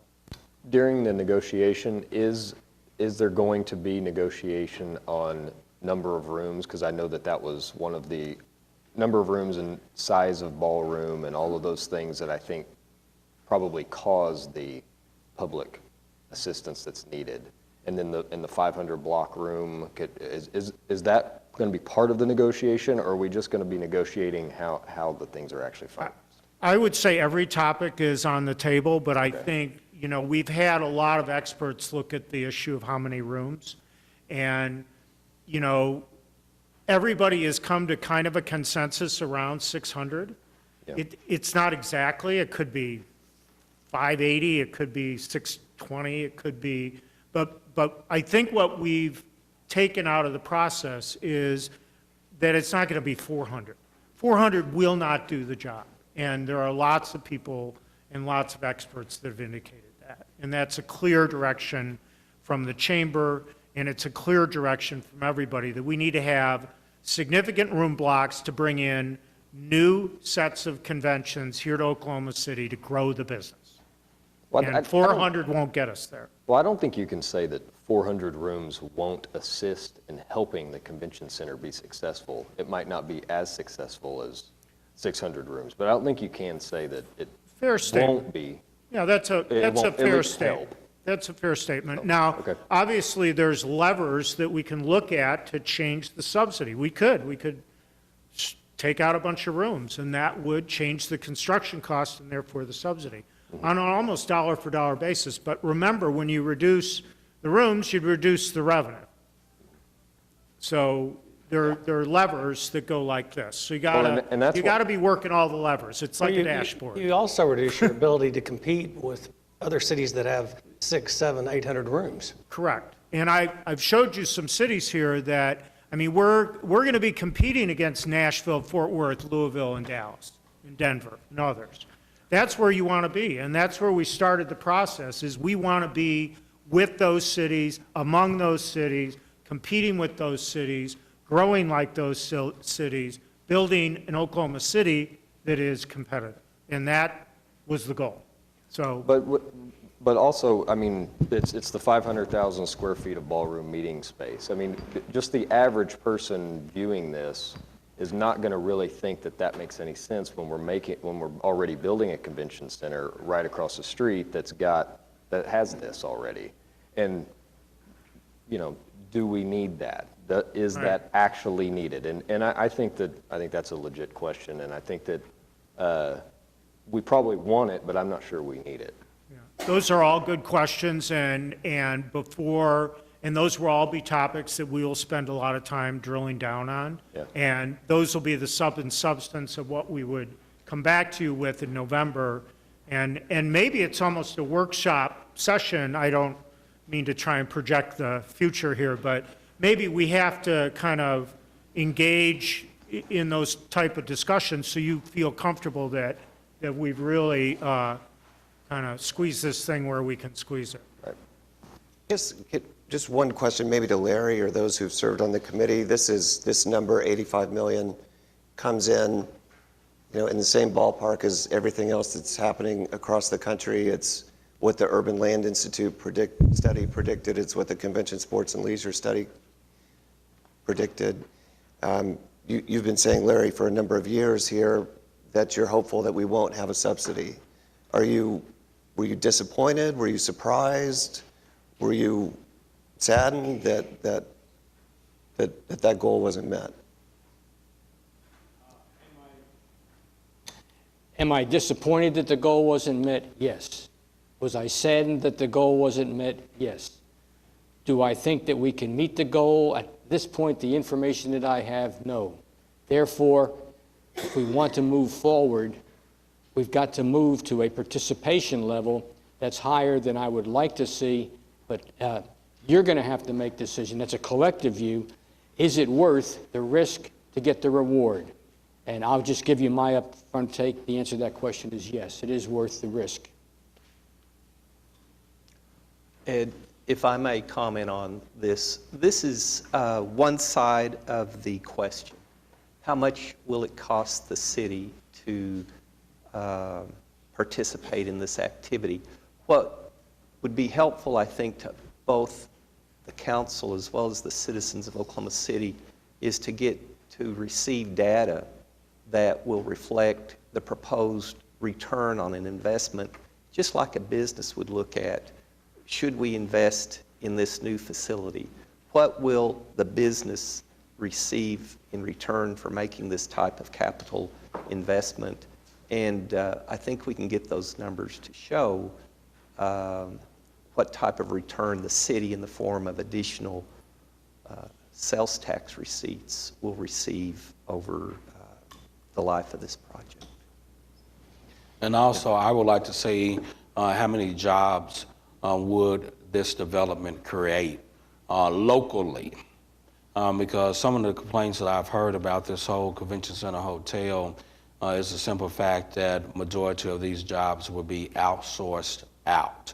So I want to make sure that the construction jobs are local, as well as hotel workers. How will the Omni recruit workers to work in the hotel? And I agree with what you said. The one thing that I looked at that was somewhat helpful was the December 17, 2013 economic impact that was put together by OCU, specifically Kyle Dean and Russell Evans, and the jobs that it talks about creating not only in the construction phase, but also during the operational phase was encouraging to me. Yeah. I'd like to ask about the city's presumed risk. It was based on a 71% occupancy. Let's say it's 61%. Is the city at risk on the operations side long-term, or is Omni assuming all the risk for the success of the hotel? No, Omni is assuming those risks.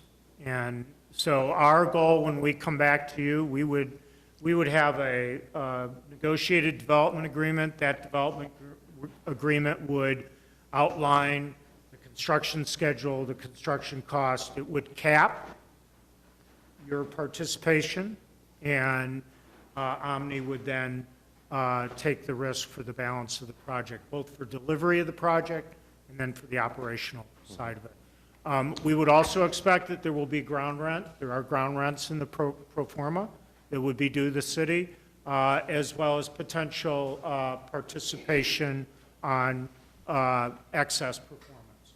Yeah. To the extent that there's excess performance, we'll seek to negotiate some kickers for you all. There's multiple scenarios out there as what the funding the gap could be. A lot of the scenarios are money from TIF 2 or monies from the TIF on this building and Skirvin proceeds, and those are not variable costs depending upon how the Omni performs. So most of those could be taken care of. Part of those could be variable based upon performance, and that would include a sales tax TIF if we did that, and a hotel motel tax TIF on that. Yeah. But it wouldn't be the lion's share of it. It would be a small portion of that funding as we go forward. Tom, is that? That's correct. Yeah, it probably should be pointed out to somebody who's watching this and had no preconceived ideas going in, that a significant amount of the public participation will come from the building's performance itself, and presumably would not be available to the deal if the building were not built. And so the idea that we could take this what could be a significant size of money and spend it on something else that the general public might prefer is really not one of the options. We're looking at how can this building perform and help pay for itself, and what we're looking for really is that delta. What's going to be left over, and how would we somehow finance that or find an appropriate way of meeting that obligation. And about half of the subsidy could be filled in from that property tax TIF, sales tax TIF, and motel hotel tax TIF that are generated from the building itself. So about half of it would fall into that category. It seems to me that we should look at this as an opportunity because of the MAPS 3 Convention Center. The citizens have allowed us to invest in this convention center. We have an opportunity because of that investment to have a hotel built adjacent to the building. We can choose to have that hotel built in negotiations with a developer, perhaps this one, perhaps somebody else, or we can choose not to. But this should be looked at as an opportunity that the city has that it wouldn't have had if MAPS 3 had not passed otherwise. And generally the council is pretty risk averse. So the idea that we're not at risk for the successful operations of the hotel, I think, is a very important variable here. And there have been other cities around the country that have taken on some of that risk. And sometimes it hadn't gone well. And I think, one of the things we've done is we've learned from a lot of the cities that have come before us. And there have been a number of them over the last 10 years that have put these types of deals together, and we've been able to see what worked and see what didn't work. And keep in mind, a resolution passing today is not agreeing to any sort of agreement with this developer or any other developer. It is merely to allow our staff to begin the process of negotiation on the financing of it. They need council approval to negotiate this deal. Any deal is going to come back to the council and have considerable public debate before it is solidified.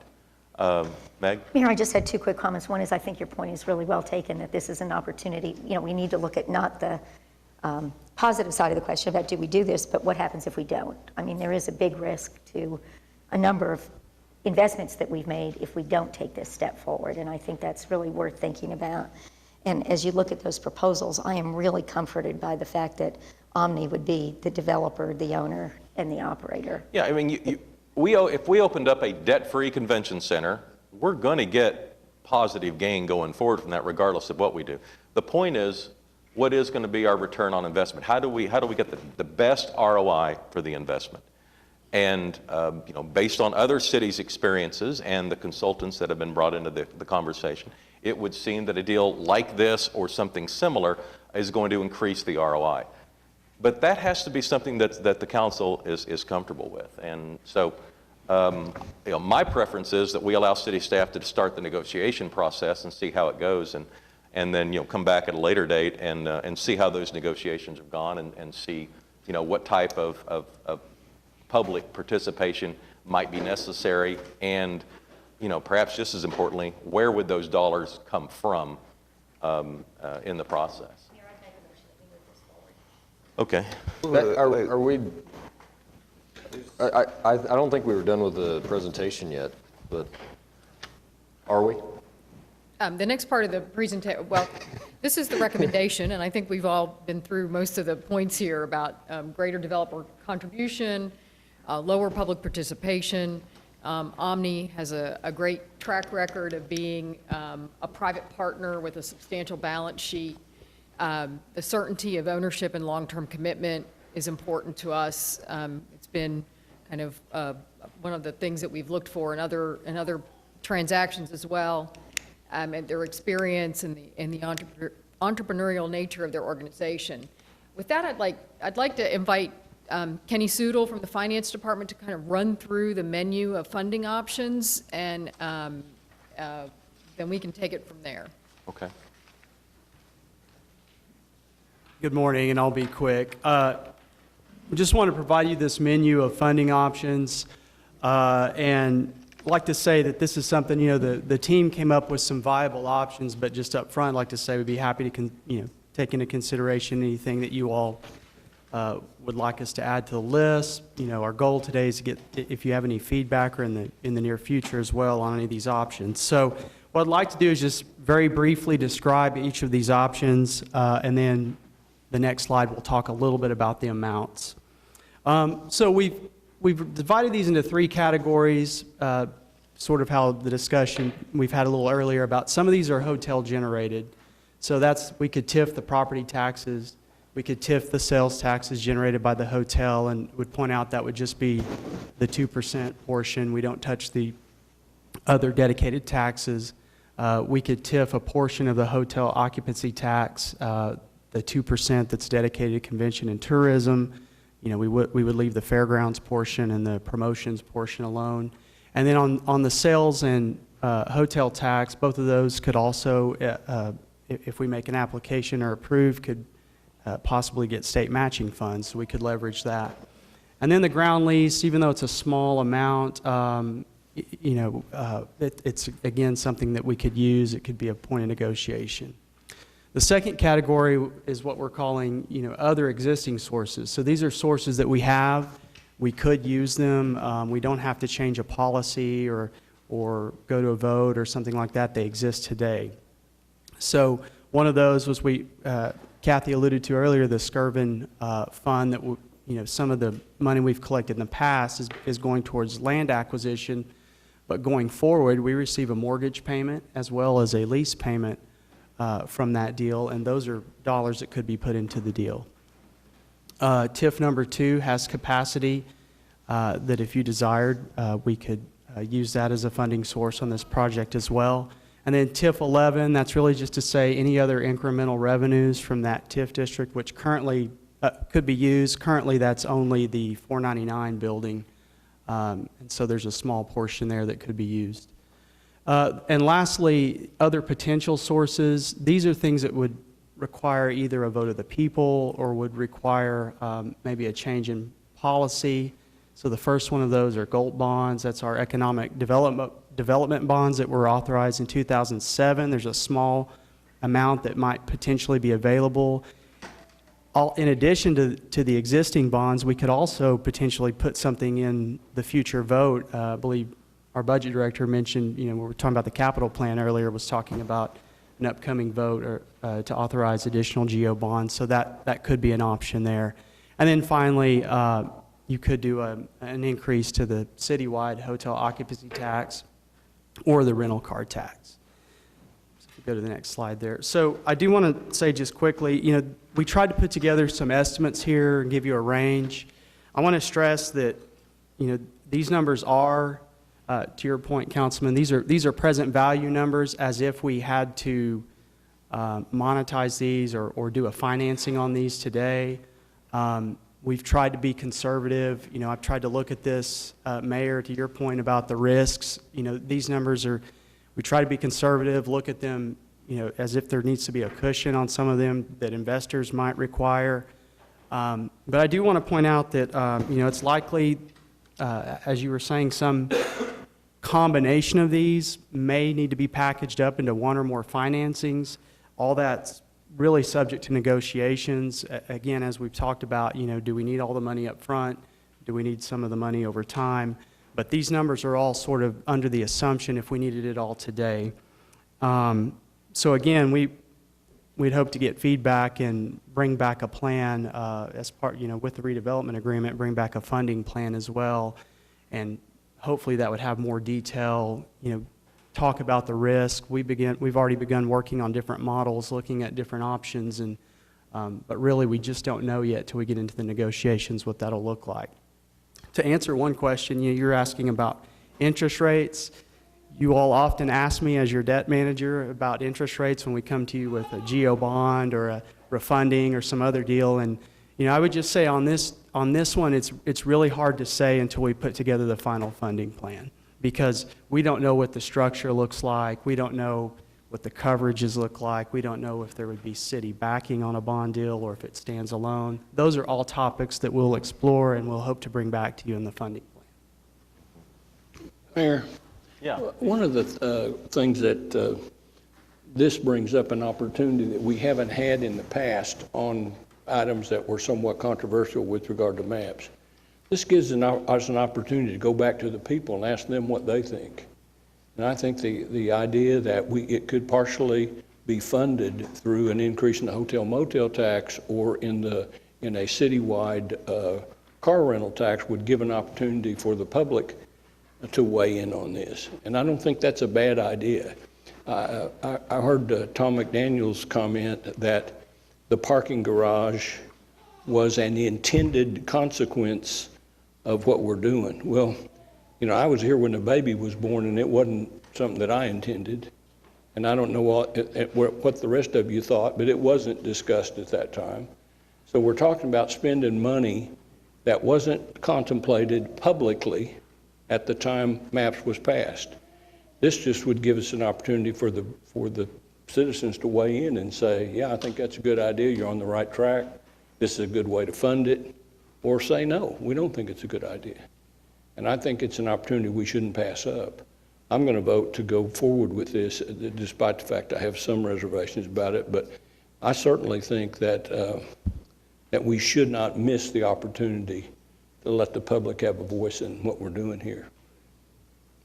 I have no problem with Jim and Kathy negotiating with Omni. The proposal that Omni had was better than I was actually expecting, and so this is not a insult to Omni. I certainly appreciate them wanting to come in and spend $150 million of their own money in Oklahoma City, but I don't think that what the negotiations are going to come up with are going to be something that I can vote for. And so what I think that we should do at this point is come up with similar to what Pete was saying, I think that this should probably be a MAPS 4 proposed project that gives the citizens an actual say in it, because this is along the same vein of past MAPS projects. The other option is just to go back and start value engineering, isn't that the phrase we always use? Value engineering on it, and see if we can get the. I mean, I understand that the subsidy. When we talked about the half of that $85 million could be funded by that through the TIF on that property. I probably wouldn't have that much of a problem with it if that was the case. But I'm just not seeing 85 million add up here, and that's just too much for my palate. So I'm going to vote against it, but I really have no problems with negotiating. We're going to have some good negotiating. So. Ed? I just want to echo what Pete and James are saying about allowing a vote of the people as to whether we go forward and how we go forward. I think that while it's true that the property tax, some of the TIF might not be there, but for the hotel, the interest that we're going to use to finance this wouldn't have to be paid but for this project. You borrow 3.5% over 20 years, 85 million, you're talking about another $33 million, right? It wouldn't have to be paid but for us doing this project.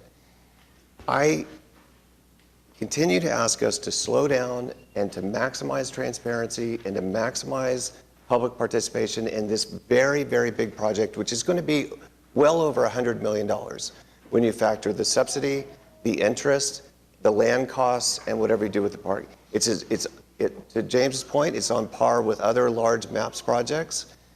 It's more than $100 million. You have experts like Haywood Sanders, who came here and spoke and predicted exactly what is happening now, who has written a book on convention center economics, who goes and speaks around the country and singles out Oklahoma City as the city with the most lack of transparency and the way information about the project has been withheld from the people of Oklahoma City. When he goes and speaks around the country, all of us that are working on this, he singles out Oklahoma City as the city which has the least transparency and has gone the furthest to withhold information from the people of Oklahoma City.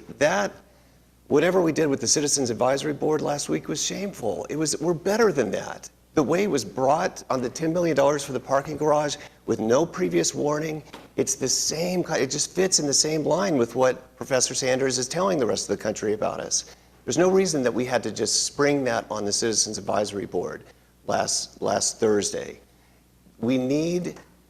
This shouldn't have been a surprise. We knew that this was coming. I don't think that this is an opportunity, right? The Convention Sports and Leisure study 7 years ago said this is mandatory. It's not an opportunity. They said, if you want to do what you're promising the people during the MAPS 3 campaign, which is that you're going to create 700 jobs and triple the amount of convention center business that you have now, you must build a massively publicly subsidized hotel. You must increase your CVB budget significantly. You have to do those two things. It's not an opportunity, it's mandatory. We knew it then, and Pete's being nice, we willfully deceived the people of Oklahoma City, and we withheld that information from the people of Oklahoma City, which in my mind would have potentially derailed MAPS 3 and it would not have passed. You had no articles in the Oklahoman from Steve Lackmeyer in the 2 months before the vote, who started to ask these questions and then got shut down. This discussion was shut down. Then you had an Urban Land Institute study immediately after the vote that predicted exactly what's happening now. And then we had for 5 years the preposterous assertion, Larry, that we could potentially do this without a subsidy. There is nothing that would support that hope or desire that we could do this without a subsidy. When you say to the people of Oklahoma City over 5 years, I hope to do this without a subsidy, that is deception. If I told you that I want you to invest in a mutual fund that has a 5,000% rate of return, I hope to get a 5,000. It's never happened, right? It's not ever going to happen. That's deception. to contend over the last 5 years that we could have done this without a subsidy is deception. It's a form of fraud, willful deception. And that's the situation we find ourselves in. And in that scenario, in that context, I think it's even more important that, Kathy, if you come up with a design, if the people are going to subsidize a third of this, they should have some say in what the building looks like, how it interfaces with the street, not some of the problems we had with the 499 Sheridan project. The public should have maximum input into that. The public should have finally an opportunity to say, we do or do not want to invest $100 million.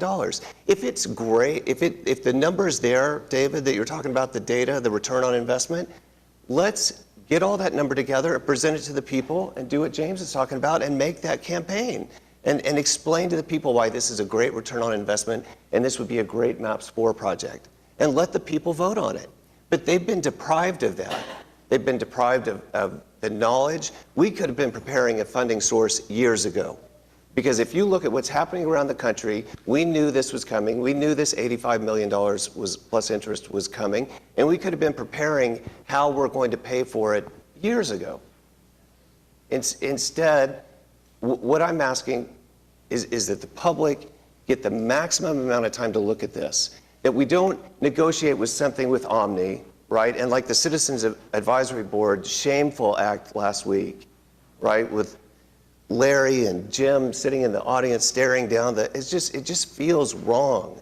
It feels intimidating. When you guys come in the room, you're not speaking, right? You're not signed up to speak. I don't know what that adds to stare down the committee, put this $10 million in front of them without any warning. It feels deceptive. It feels bullying. It feels like Professor Sanders is saying, a complete lack of transparency and going to unprecedented lengths to withhold information from the people. So I would ask that once you negotiate this, that the public get a lot of time to digest it, that you don't do something like have a meeting on Wednesday like we did last week and then bring this to council 5 days later. That if something's negotiated, we get to put it out to the public, let everybody digest it, have maximum public transparency, and then have the public participation that you're referencing. Any other comments or questions? Kathy, philosophically, is this any different than what we did with the MAPS improvements in 1999 when we negotiated a deal ultimately with the Renaissance? It's not very different. Okay, and when we reopened the Skirvin Hotel after, over 25 years of it being shuttered, is it philosophically different than that public participation? I don't think so, but, and in fact, in the Skirvin's case, the city went out and bought the hotel. Yeah. And then went forward with the redevelopment, so took an even maybe more active role than we did, for example, with the Renaissance. But the Renaissance received significant subsidies from the city, both for their operations and for their capital expenditures. So we're not talking about subsidizing the operations of this, the Omni's taking the ongoing risk for the operations. Well, I haven't seen them lately if I've seen them before, but I would love to see the results of those two public participations in hotels. We have them to in the my extent, folder right here. we've seen other cities' track record. Let's see our track record on paper, somewhere along the line. It doesn't have to be today. I would like to see that too. I don't know about the Renaissance, but the Skirvin, to me, that's different because it's saving a historic building that was clearly going under and not going to be. Well, we also took significant risk at that point when we went forward with it, and it's performed really well, and we've come out really well in the black on that project. And I would like to see those numbers as well. Yeah, we have those, the Renaissance, the Skirvin, years ago, actually the Sheraton received some kind of assistance in its development because it was an urban renewal project. The Courtyard and 21C have all received assistance from the city. So one thing I would like to say as we're wrapping this up, we do have representatives from Omni here today. We have Mike Diedemeyer, who's the president of Omni, and his team that came here from Dallas this morning. So we're looking forward to negotiating with them and trying to bring something back to you that you find acceptable and that's a win-win for both sides. Mayor, I just want to add one thing. My comments, the difference between the Sheridan and the Skirvin, and this is that first of all, there's one major difference as far as I'm concerned. I wasn't here either one of those deals. But the second major difference is that I don't know that there was ever a suggestion that sales tax and a vote of the people could have possibly have been included in the redo of either one of those. Now, they may have been, because I wasn't on the horseshoe when either one of those were done. But this one does provide, in the very list of alternatives, an option to go to the people and ask them what they think. That to me sets those two apart from this one. Oh, we have a motion on the floor to empower staff to begin the negotiation stage with the concept that any achievement would come back to the council before the council has to sign off on it. I think there's been some great input here, and it's not that we're early in the process, but no idea is a bad idea today. We can continue to mull this over, and I suspect we're going to hear from the general public on the issue and as word filters out about the conversation. We have a motion and we have a second. Everybody ready to vote? All right, cast your votes. And it passes 7-2. Kathy, thank you, and to the people that came here from Dallas and elsewhere, from Omni, to witness the proceedings, thank you for your attendance today.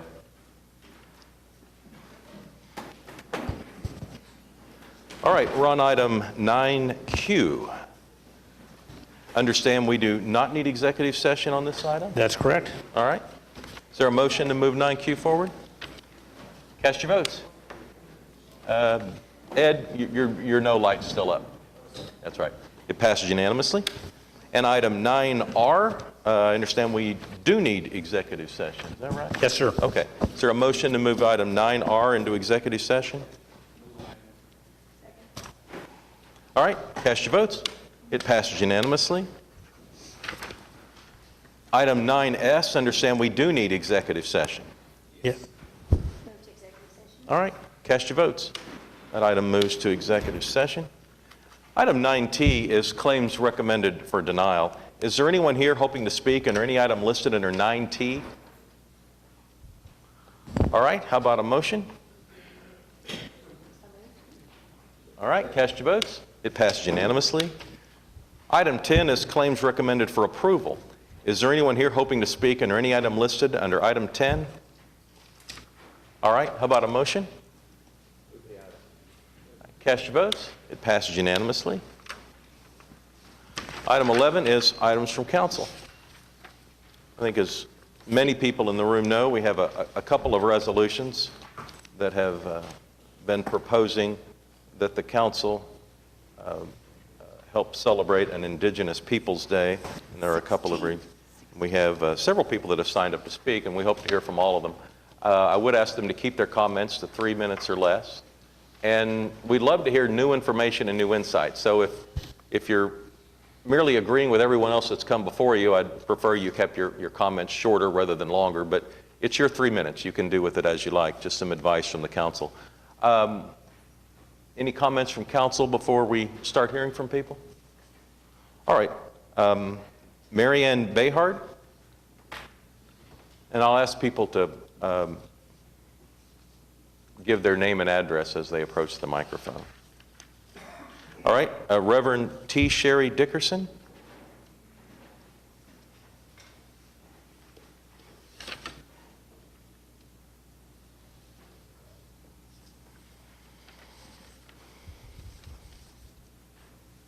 Morning. Sherry. Good morning. Hi. My name is Reverend T. Sherry Dickerson, 5309 Evanbrook Terrace, Oklahoma City, Oklahoma, 73135. I will keep this brief. I have been here before. One of the things that has already been said this morning is that Oklahoma City and the state of Oklahoma, we are under scrutiny. We are being observed, and this is an opportunity for us to really get it right. I spoke with you before about my reasons for saying and being in support of Indigenous Peoples Day. So I will just continue to implore you to please go ahead and implement this, to go ahead and rescind Columbus Day. We don't want a separate day. It needs to be replaced with something that is indicative and shows and highlights some of the awesome points of our Native American and indigenous people here in the state. Oklahoma. Oklahoma means land of the Native American. We have to. It is just necessary. It is the right thing to do.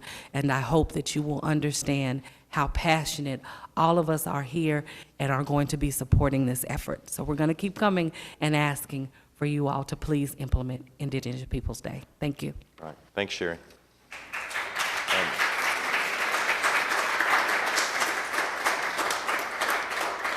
Rena Guay.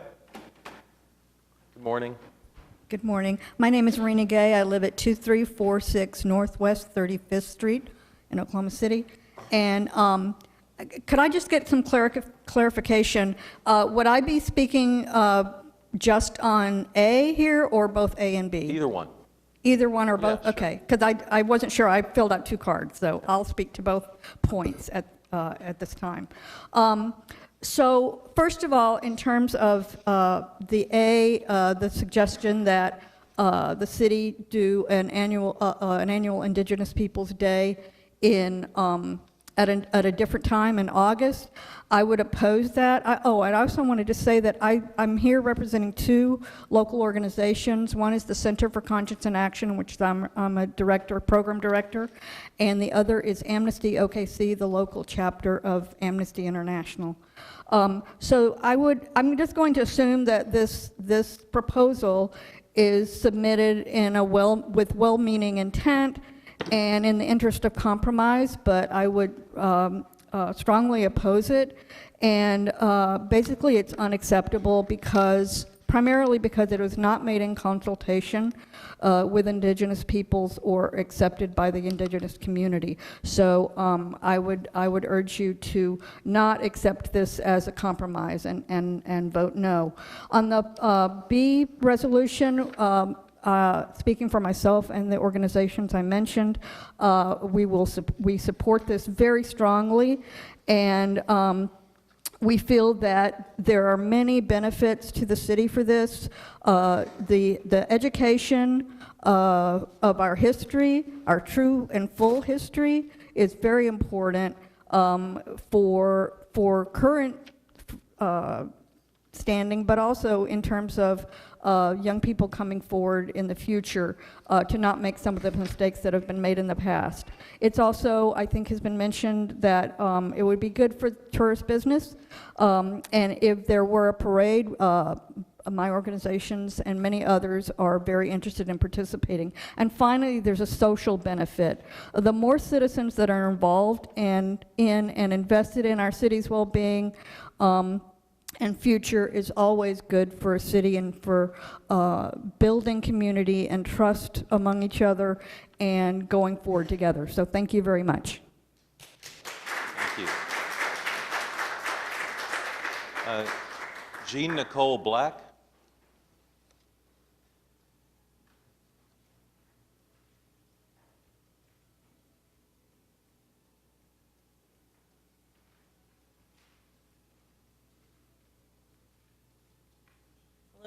My address is 2724 North Bryant Avenue. I live in Northeast Oklahoma City. I'm a graduate of Oklahoma City University.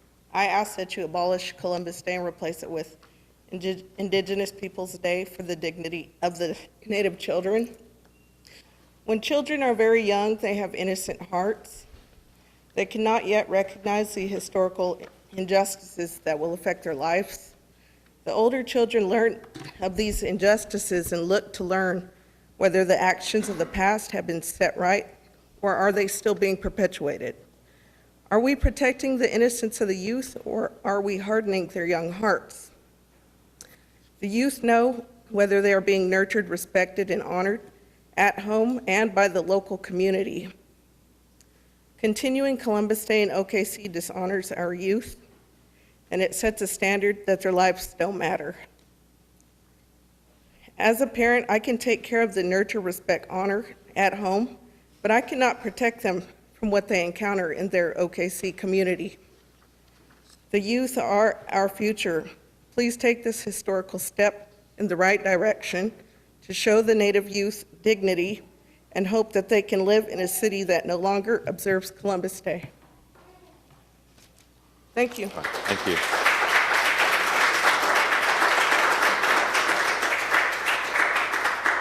Anna Fassi?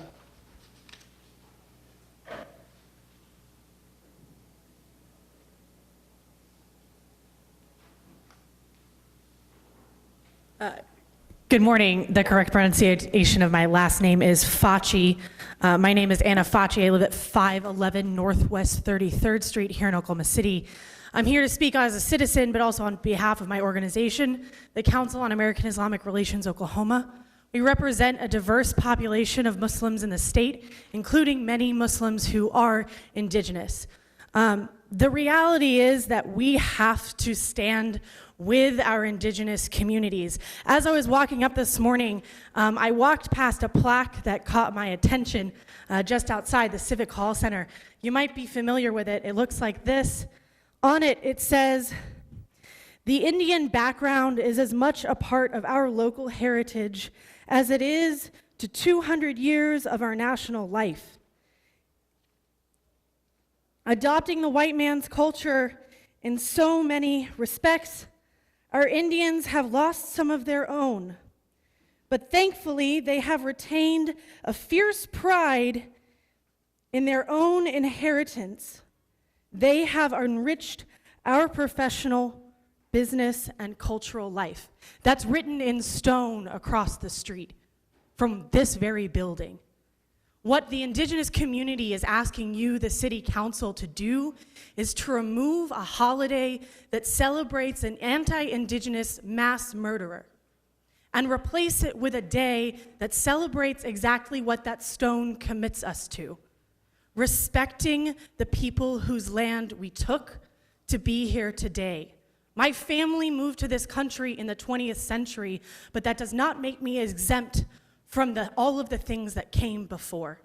We have to acknowledge the pain and the uncomfortable words like oppression and decolonization in order to be able to move forward together in the spirit of healing.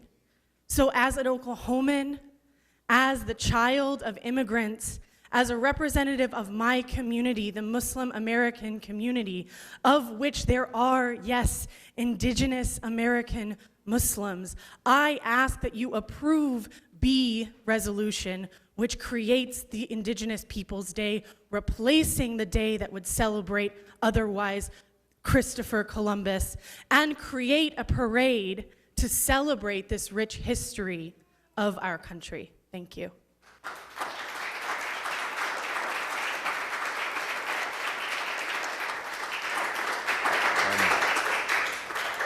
Fatima Black?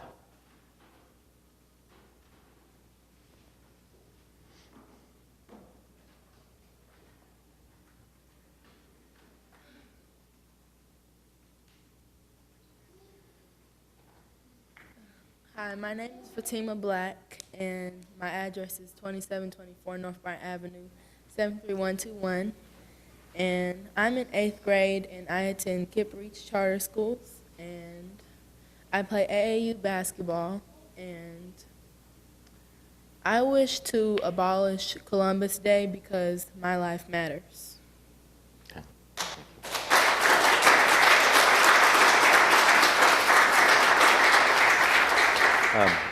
Kaya Black?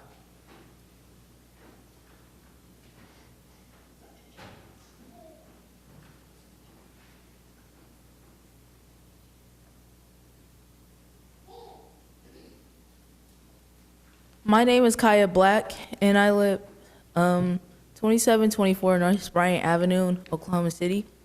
Good morning. My name is Kaya Black, and I am a future surgeon. I'm attending Harding Charter Prep for my 9th grade year. My tribes are Shawnee Bannock, Cheyenne Arapaho, and Ka. I do not want to live in a city where Columbus Day is celebrated. All right, thank you.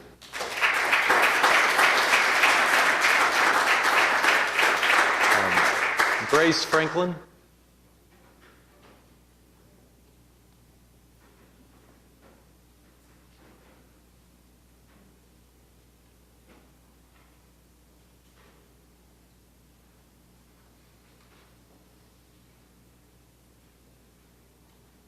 Good morning. My name is Grace Franklin, 4415 North Kelly.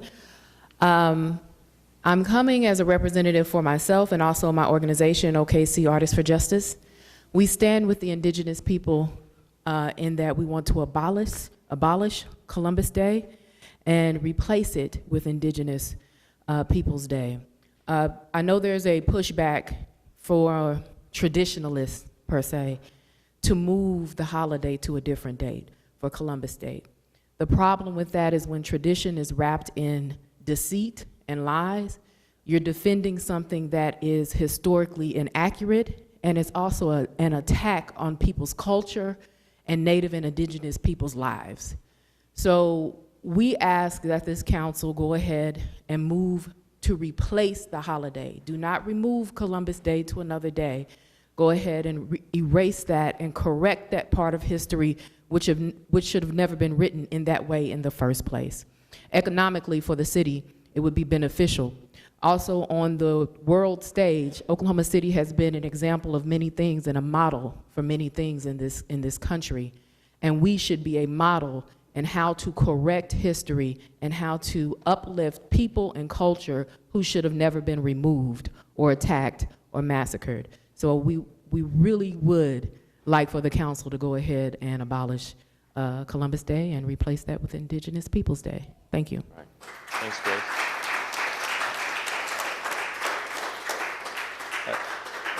Taylor Sanchez.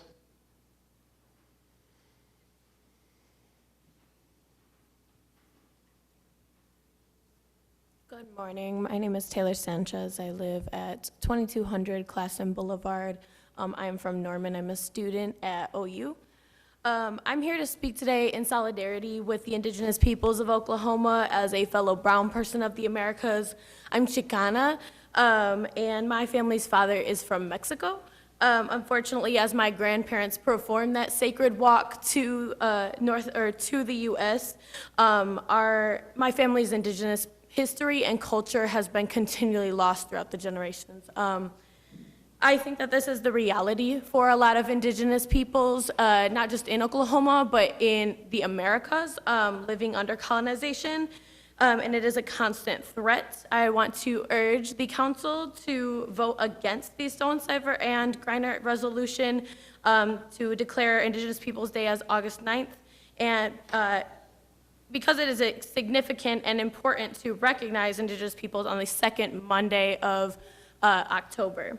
I think that this is an attempt to circumvent the significant demand by the indigenous peoples of this city and this state, and preserve the legacy of Columbus and the conquistadores that have performed violence onto the bodies of the indigenous people and continually is perpetuated to this day by things like pipelines and police brutality. And I hope that you all will consider yourselves as the makers of history, not just as an attempt, consider yourself as the makers of history and think about the, power that the people of this city have, granted you and stand on the right side. Thank you. Thank you.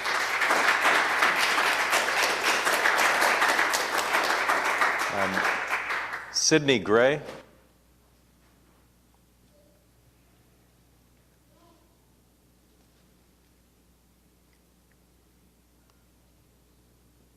Henshe Estongo. My name is Sydney Gray, and I'm a Muskogee Creek citizen. My address is 415 Chautauqua, Norman, Oklahoma 73069, and I'm here today to urge the Oklahoma City Council to recognize Indigenous Peoples Day on the second Monday of October henceforth. And I'm also here to remind the Oklahoma City Council that they work for us as citizens. And if the decision is ruled against our favor today, the city will have not done its job and must be held accountable.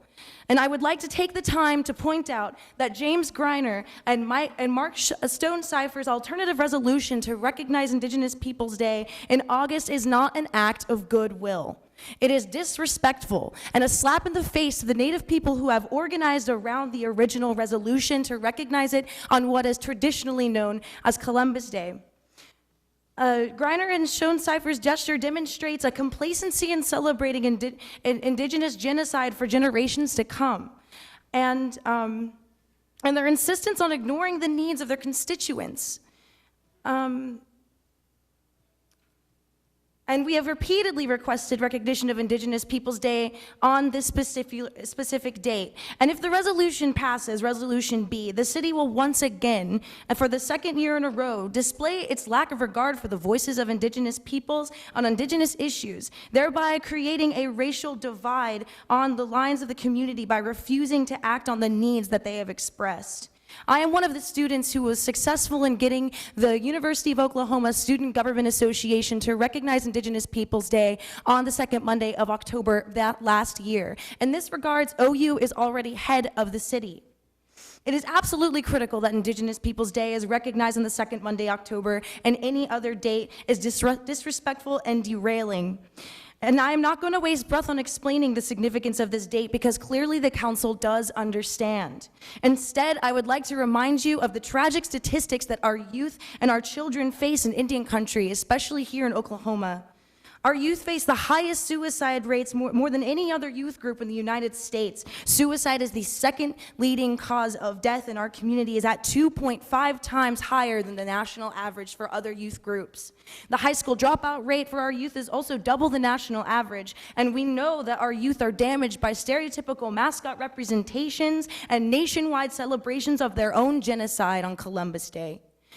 Studies have proven these facts, but we as Native people know that the agony that our youth face is directly correlated with the celebrations of rape, murder, theft, and their own genocide. And this is just how crucial that this decision is.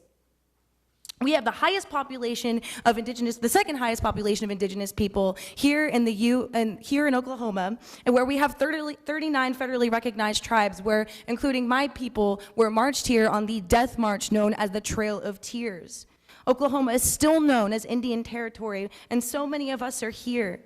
And we must also remember that the United States federal government since then has failed to recognize every single treaty that the United States has made with our people, and that this council has an opportunity to honor a very simple request that will very literally save the lives of our children and our youth. The city has the opportunity to lead by an example in our state on flipping the narrative and empowering our children and our youth, and to tell the truth about what happened in 1492 and beyond.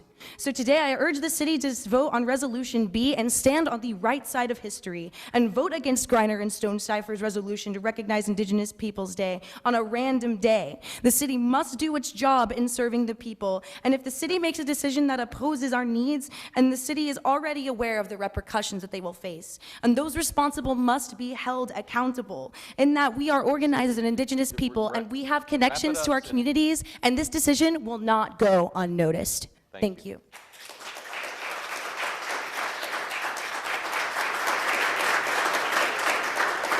Johnny J.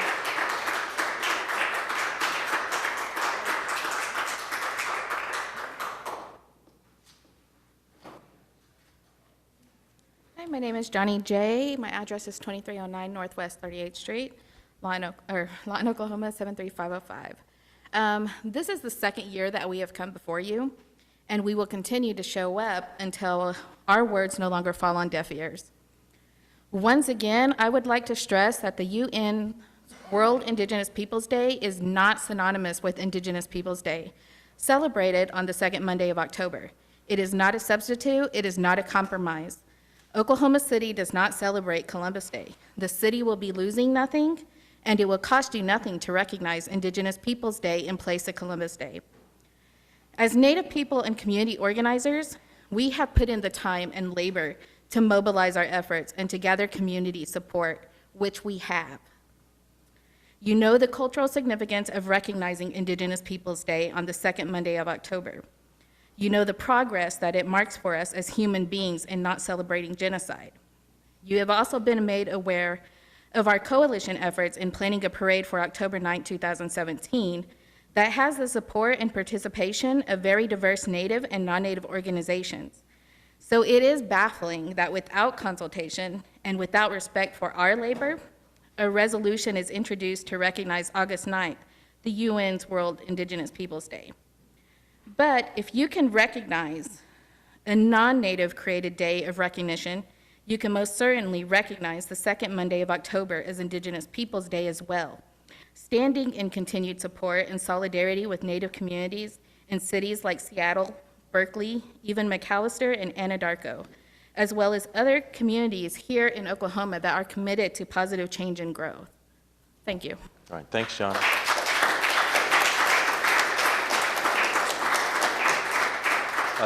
David Hill.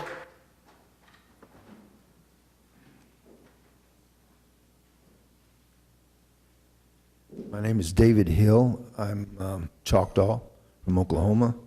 I live in Sasaque, Oklahoma, and I represent the American Indian Movement, which is a national, international organization.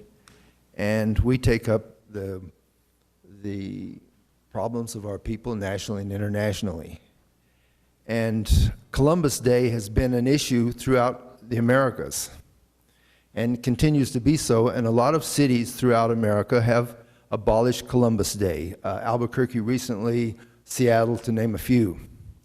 And to celebrate Columbus is to hold up him as a hero who started slavery in America.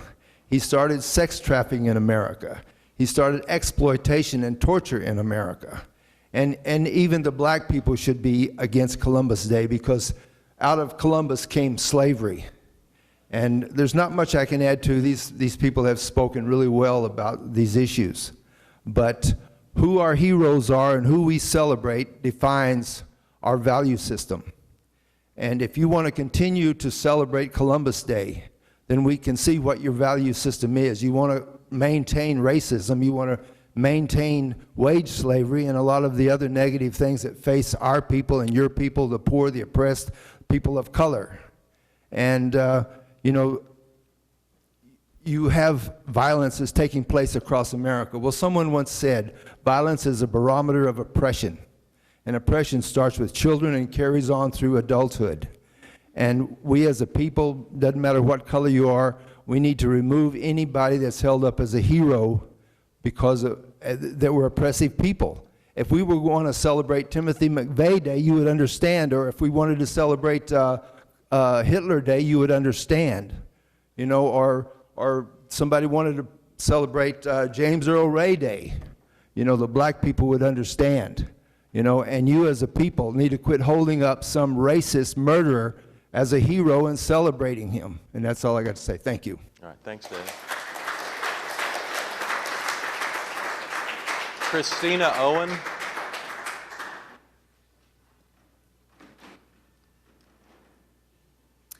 Christina Owen, 201 South Flood, Norman, Oklahoma, 73069. Basically, I'm here standing in support along with a lot of the Native voices that you hear here today. I think that we've heard a lot of very valid issues, so I won't reiterate on any of that. He did mention briefly just now if we had a Hitler Day, that wouldn't be something that we're celebrating. I do have German family, and I can tell you for a fact that they're not spending their time right now trying to fight to get rid of something like that in order to erase a part of their history. I think a lot of times when we think of Columbus Day, our children are being taught basically a fairy tale. It's not something that's based in history as far as what we're celebrating and what our children are learning. So I think it is important not necessarily to erase the past, but a celebration is not what we need. We need to have an actual honest conversation about the history and not make it something that we are celebrating. Because for many people here, that is not a celebration. It is a mark of a genocide. It is a mark in our history that is not something to be happy about. It is something to be learned from, but not something to celebrate by any means. Now, I'm from Norman, and I came up here today because Oklahoma City is important. The decisions that you guys make are important. This is the capital of our state. And if you make a decision, it will be in the news. It'll be something that other towns look to. So if you are able to start to turn that tide, other cities will follow in your lead. So not only are you leaders of Oklahoma City and of your constituents, you are also leaders of the state. And I know for a fact that many other people are watching. Many other people will be reading these news articles, and many other people are making these considerations as well. So for not only your city, but for the state of Oklahoma, I would really hope that you would consider abolishing Columbus Day and replacing it with Indigenous Peoples Day. Thank you. All right, thanks, Christine. Amanda Anderson.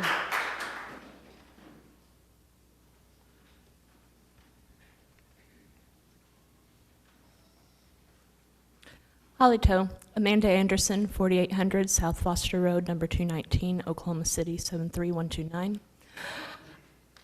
I would like to address, first of all, the Resolution A that is proposed by Mark Stonecipher and James Greiner. The choice of August 9th, I understand the logic of, because of the UN's World Indigenous People Day. However, that day is actually merely in conjunction with the International Indigenous Peoples Decade, which ended in 2014. Therefore, it's only an arbitrary day. It's just something completely at random. It has no significance. When we came to the last meeting on the 13th, every single person who spoke in support of choosing the second Monday of October for a celebration of Indigenous Peoples Day in this city. Because of that, it is important that that is the resolution that is chosen, not the first resolution that has been proposed. I'm not going to repeat things that everybody else has already said about the atrocities. You are all very aware of that. But please, make sure that you're choosing the right resolution. Thank you. Thanks, Amanda.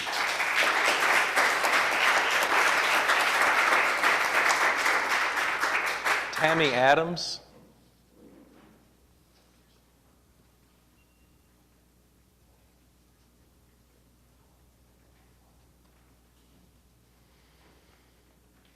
Good morning. My name is Tammy Adams. I live at 10709 Northwest 40th Street in Yukon, Oklahoma. I live in Ward 1. I'm Choctaw. I was born and raised here in Oklahoma City. I was very disappointed that the resolution wasn't passed last year. I was beyond surprised. As so many other cities in Oklahoma have recognized and embraced Indigenous Peoples Day, I can't understand why our capital city doesn't recognize it. There's so many people have spoken much more eloquent than me, and they've said everything that's in my heart too. I just ask that you will recognize this, that we come to you with our open hearts, and we ask that you open your heart and your mind to our issues and show us the respect that Indigenous people deserve in this state and in this city. I think I was also very disappointed to hear about the second resolution, and I think something that I really can't stress enough is that the people of Live Indigenous, okay, we're not consulted in this. We deserve a place at the table. We should be consulted in these things. I think that is the most simple form of respect. I'm a voter. I raised my children here in Oklahoma City. I was educated here in Oklahoma City. And I love this city. And I want to show everyone how proud I am of it. And it is difficult for me whenever my people are not shown that same respect. When it comes voting time, I'm a campaigner and I'm a voter. And I know many people who are interested in these issues and who are also voters and people who remember what goes on here. Thank you for your time. Thanks, I Dan. hope that you will all vote in favor of the second Monday in October for Indigenous Peoples Day. Debbie Hogue Downing.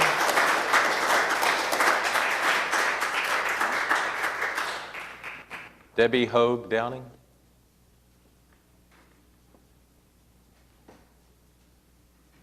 Morning. Debbie Hogue Downing, 5936 North Sapulpa, Oklahoma City.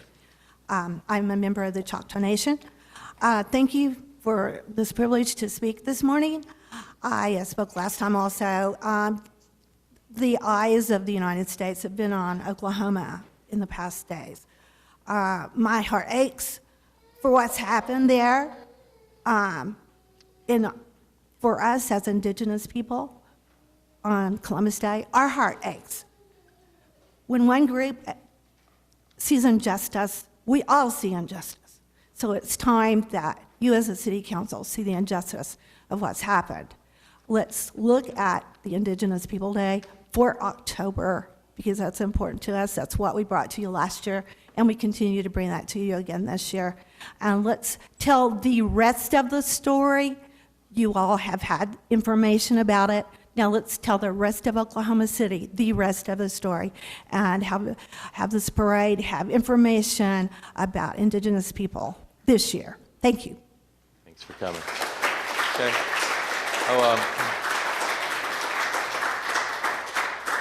That concludes the citizen participation. I did want to mention one thing. I read both resolutions, and I think here in a few minutes we're either going to have 0, 1, or 2 Indigenous Peoples Days. One of those results is probably going to be the outcome. But it says on here that we encourage and support a parade. I do think we need to at least verbally message that parades are a separate process. I mean, you can have a parade without any sort of designation on a day, or just because you have a day doesn't mean you can have a parade. It depends on a lot of factors. What streets are you going to use? How long are they going to be tied up? What day of the week is it? And there's a separate process for that that's completely separate from what we're voting on today. So I didn't want to get that confused, because several of you had brought up. And I guess the other thing is, we don't do parades. The city of Oklahoma City does not do parades. We allow other people to do parades. And a lot of well-meaning parades take place in Oklahoma City. The other thing that has been brought up, and I think some of you already know this, so if you've already heard this, then I hate to repeat myself, but the city of Oklahoma City does not acknowledge Columbus Day right now. We have no record of Columbus Day inside any of our city ordinances. It's not a holiday in the city of Oklahoma City. It is a federal holiday, and I think that's part of the confusion, is that somehow there's this assumption that Oklahoma City celebrates Columbus Day, when in fact we don't recognize it at all. And as far as I know, we never have. With that, I'll kind of allow the council to talk. And the first one is item A. So James and Mark, do you all want to speak? Yeah, I mean, over this last year and this year, I mean, I know for me personally, I'm not against having an Indigenous Peoples Day. I just haven't ever. I know Mark has mentioned numerous times, what about August 9th? That's when the UN celebrates Indigenous Peoples Day. They've already designated, and I agree, it is probably just an arbitrary day. But neither one of these resolutions, like the mayor kind of hinted at, is getting rid of Columbus Day. That's a federal holiday. So to me, if we have it on the second Tuesday in October, then all that's doing is actually causing conflict. It's saying that instead of being inclusive.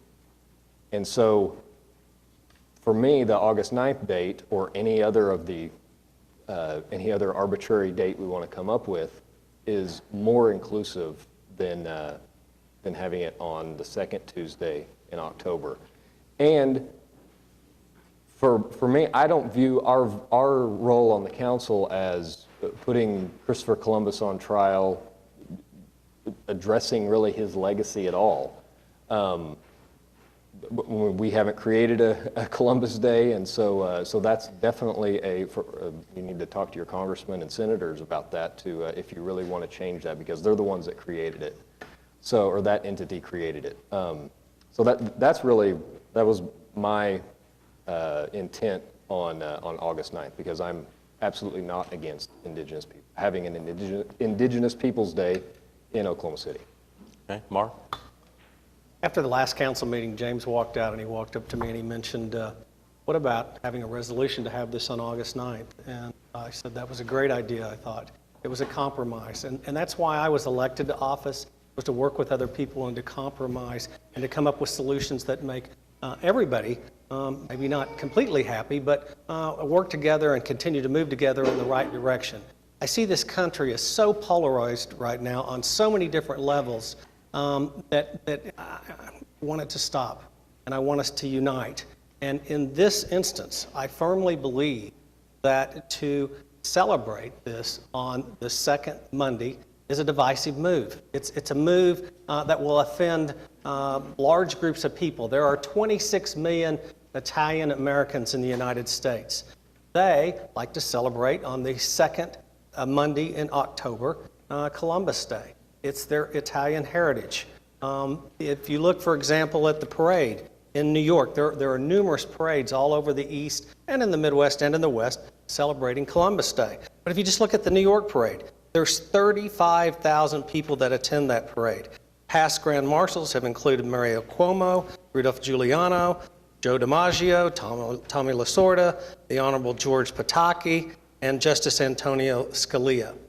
So I can't support something that is divisive. I can't support something that is going to offend another group. And that's why I thought James' idea was a great compromise and a good idea. The one thing I would say, and I think it's really important for us all to remember, I called a history professor, and I talked to this person about this and the importance of the new discovery in 1492. But the one thing that came out from that conversation was we have to remember the atrocities. We have to teach our children about atrocities, mass atrocities. And in doing some research on this, I came across the name of Raphael Lemkin. I don't know if anybody's ever heard of him, but he was a famous, well-known Polish lawyer, Jewish. And in 1943, while he was studying the Armenian genocide, which some would say was the first Holocaust, he coined the word genocide, because in Greek, genos means tribe, family, or race, and in Latin, side means to kill. And so the term was created. And my point here on all of this is I want people to remember and to teach our young children about things that are done wrong, and to make a difference in their lives and explain to them that something like this will not happen again. It's deeply passionate to me in the fact that my grandfather was Armenian. My grandfather fled Armenia in 1915 when 1.5 million Armenians were killed just for being Christians. And he made it here safely, and that's why I'm here today. And so I want to fight against something that's divisive. I want to do something that's a compromise, and that's why I support James's Plan A and my plan. Okay. Any other comments from council? I guess, Mayor, if I could just make a couple of comments. I've been reading a lot recently about paradox. And the one thing we know is that history is full of paradox, and that is part of what we're dealing with today. Somebody in the audience mentioned they wanted to have the true and full position brought forward, where there is no true and full position, or it's very, very hard to find exactly what that might be. I think it's clear from our speakers today that really the only objective here is to eliminate Columbus Day. It is not necessarily to find a compromise where we can celebrate all of the important contributions of the Native American community. You all have been here several times. I have been here several times, and I've said that I believe that Red Earth Day would be the appropriate day. That is a Native-created opportunity already in our community where we have a parade, we have a celebration of food, we have a celebration of art, we have a recognition of the 39 recognized tribes in this state, and it is a very important opportunity, I think, to bring people together. I would agree. I wrote down some other comments. I agree with James and the mayor. We do not celebrate Columbus Day in Oklahoma City, and I would strongly recommend that you petition the federal delegation. If that's a change that we want to make in a federal holiday, let's take it to the federal level. In Oklahoma City, we greatly appreciate the contributions of the Native American population.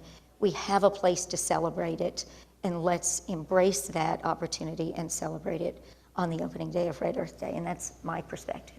Okay. Other comments from council on item 11A? Yeah. Mayor, I said everything I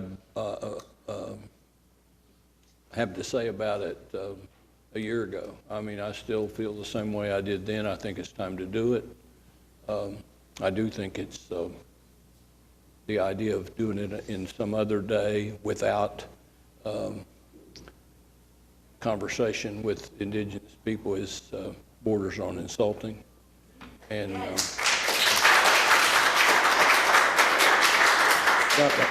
these two people on the end are my friends. I don't want to make it any worse than being on the other side from them.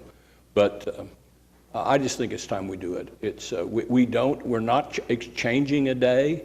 I think perhaps a little too much emphasis was put on Columbus because we don't celebrate Columbus Day.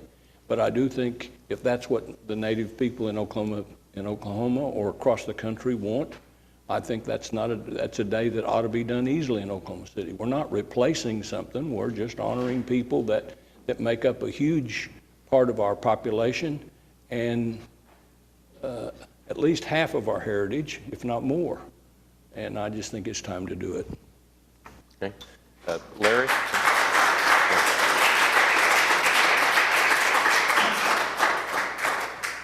Last year, I made my position, I think, very clear. I was of the opinion last year that we should honor our indigenous people, especially our Native American friends, by encompassing that, honoring them with Red Earth and also with moving forward the Indian Cultural Center, which is a mechanism to promote harmony and to promote the perpetuation of their history. This year, I had a chance to visit with a very well-known, I'm not going to use his name, a member of the Native American community, and I broached that idea, and he said, man, that is a great idea. You need to go and talk to, and I'm not going to mention his name, but the most influential person in the Native American community in this state. I have not had a time to do that. I am in favor of that. I was thinking, walking in here today, that I would support Mark and James's what I'd call a compromise, but based on what I've heard back here, I'm not going to do that. I'm going to vote against that, as I'm also going to vote against the Indigenous Day, the second Monday in October. Thank you, Your Honor. Ed, and then David. I have had the opportunity to speak with members of the organization. I went to Sarah Adams Cornell's home and spoke with some board members. And what I heard then, what I hear today is the pain from the community. And some of the statistics in the community were cited. That's what I hear. That's what I hope the rest of the council hears. In this time, which is clearly polarized, and this is the low-hanging fruit. This is a win-win. This is easy for the council to do. It goes a long way towards healing.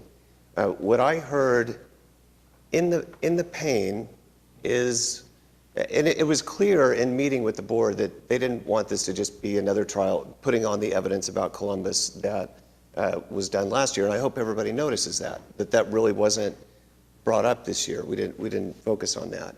It's about a parade. It's about a day, about having Oklahoma City be the epicenter of that parade, having people come from all over the state and ideally from outside the state. And the group has gotten commitments from many, many organizations across the state and even outside the state, and talking to some of the most influential people in the state who support this idea.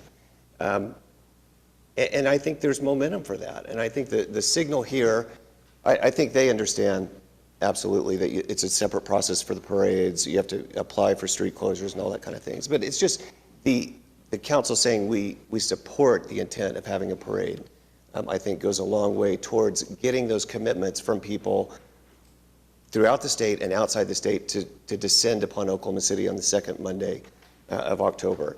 This is a movement. It's inevitable. I think we can either take this step today or inevitably it's going to happen. It's every major university in Oklahoma has done this already, right? Every major university in Oklahoma has done this already. Cities throughout the country are doing it. It's not in August. It's the second Monday. There are reasons why that would facilitate. I agree Oklahoma City doesn't celebrate Columbus Day, but there is a Columbus Day, which is a federal holiday, so a lot of people are off work. banks are off work, federal employees are off work, so those that wanted to participate in a parade that day would facilitate a parade and a congregation. I think it's, I also want to point out that I think that it goes beyond Columbus. Kind of an interesting dynamic is where this conversation leads if you start to look at the actions of Columbus, which I won't go into. But somebody mentioned fairy tale, which I think is an accurate description. I mean, and it feels good to a lot of people, the story of Columbus, which to me, the way it's portrayed and the way it's been portrayed is a fairy tale.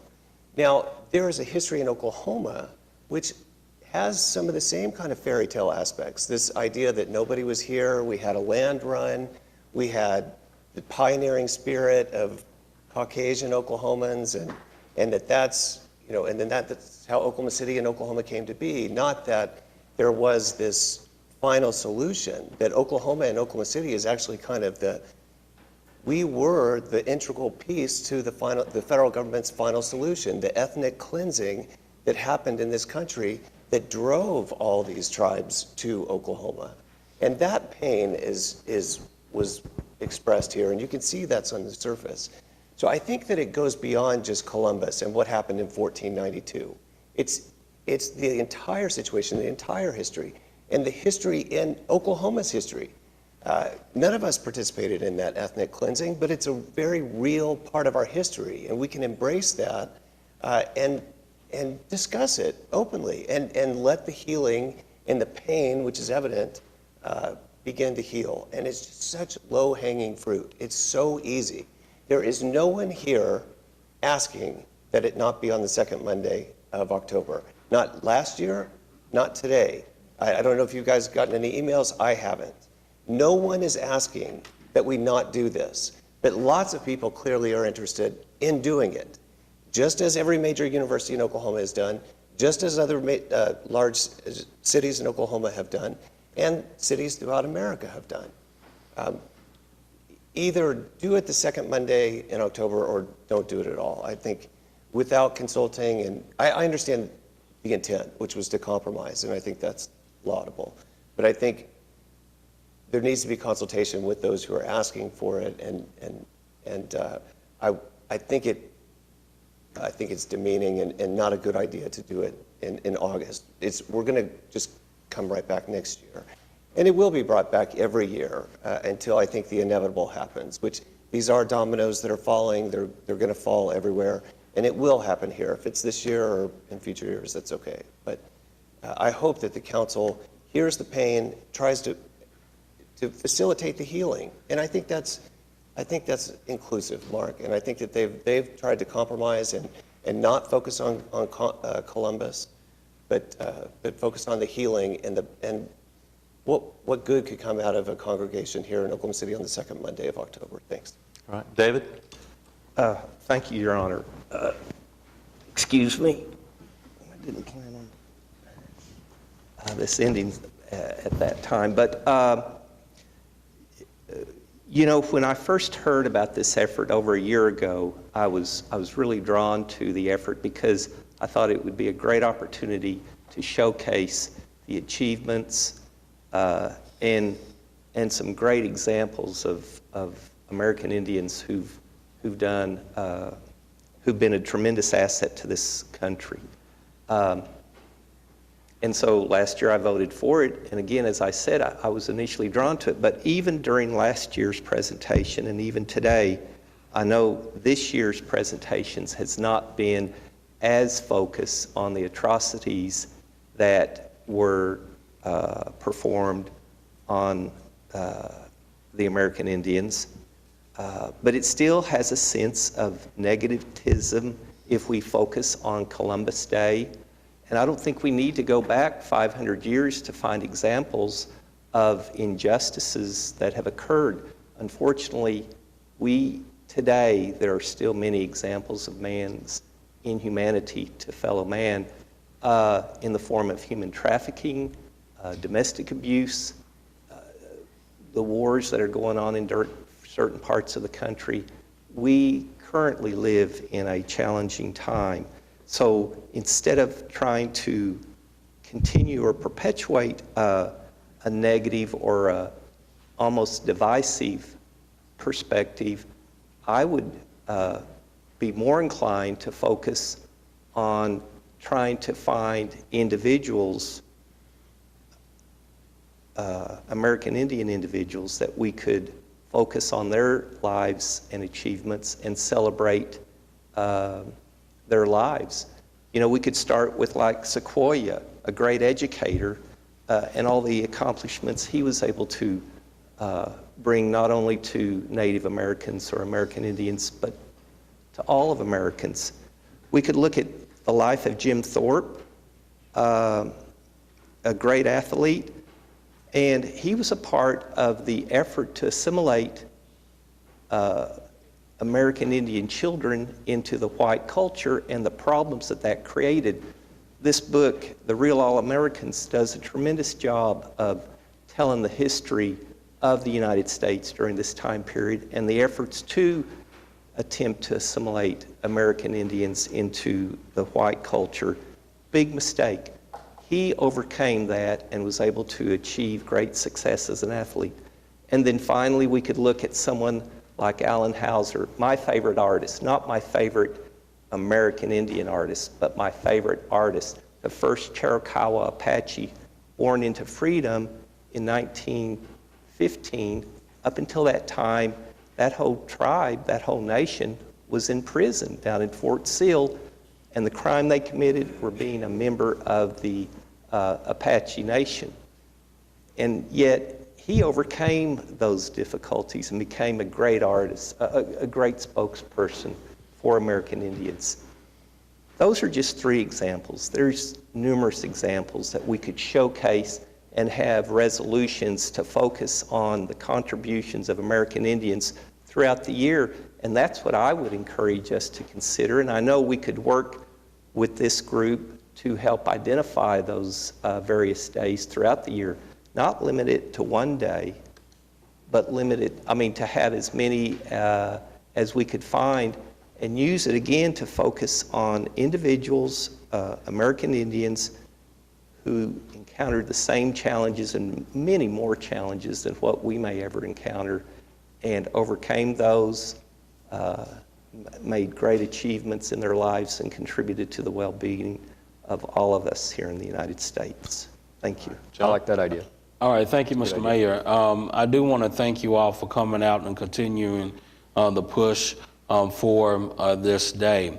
But however, the comments that has been geared towards Councilman Greiner and Councilman Stonecipher, I'm going to tell you I don't agree with. You can agree on the issue without the personal attacks. So I want to be very clear on that. You know, you can agree to disagree without the personal attacks. And so I'm just going to let you know that. Again, I do want to thank you all for continuing to push for this day. Columbus, yes, he was a bad man. I think the argument is a federal issue. I think the federal government is the branch of government that needs to deal with this whole Columbus Day. Because the problem is the community has a problem with Columbus Day. And so I do believe it has to be fought on a national, federal level. And you have my assistance there. I do support that. But don't come down here and disrespect my colleagues. You can agree to disagree. And so that's what I have to say on that. My colleagues, they did try to come up with a compromise. I understand the community. They don't agree with it. You don't agree with it. But at least they tried. But don't come down and with the personal attacks. Thank you. All right. Mayor, I have one more comment. You know, the Oklahoma City Board of Education showed some courage in removing the name Redskins from Capitol Hill High School. As a young person, that was always going to be the mascot, whatever name of that school. It took a lot of courage to do that. And I think we ought to step up and show the same courage today. All right. Is there a motion on item 11A? So moved. Is there a second? All right.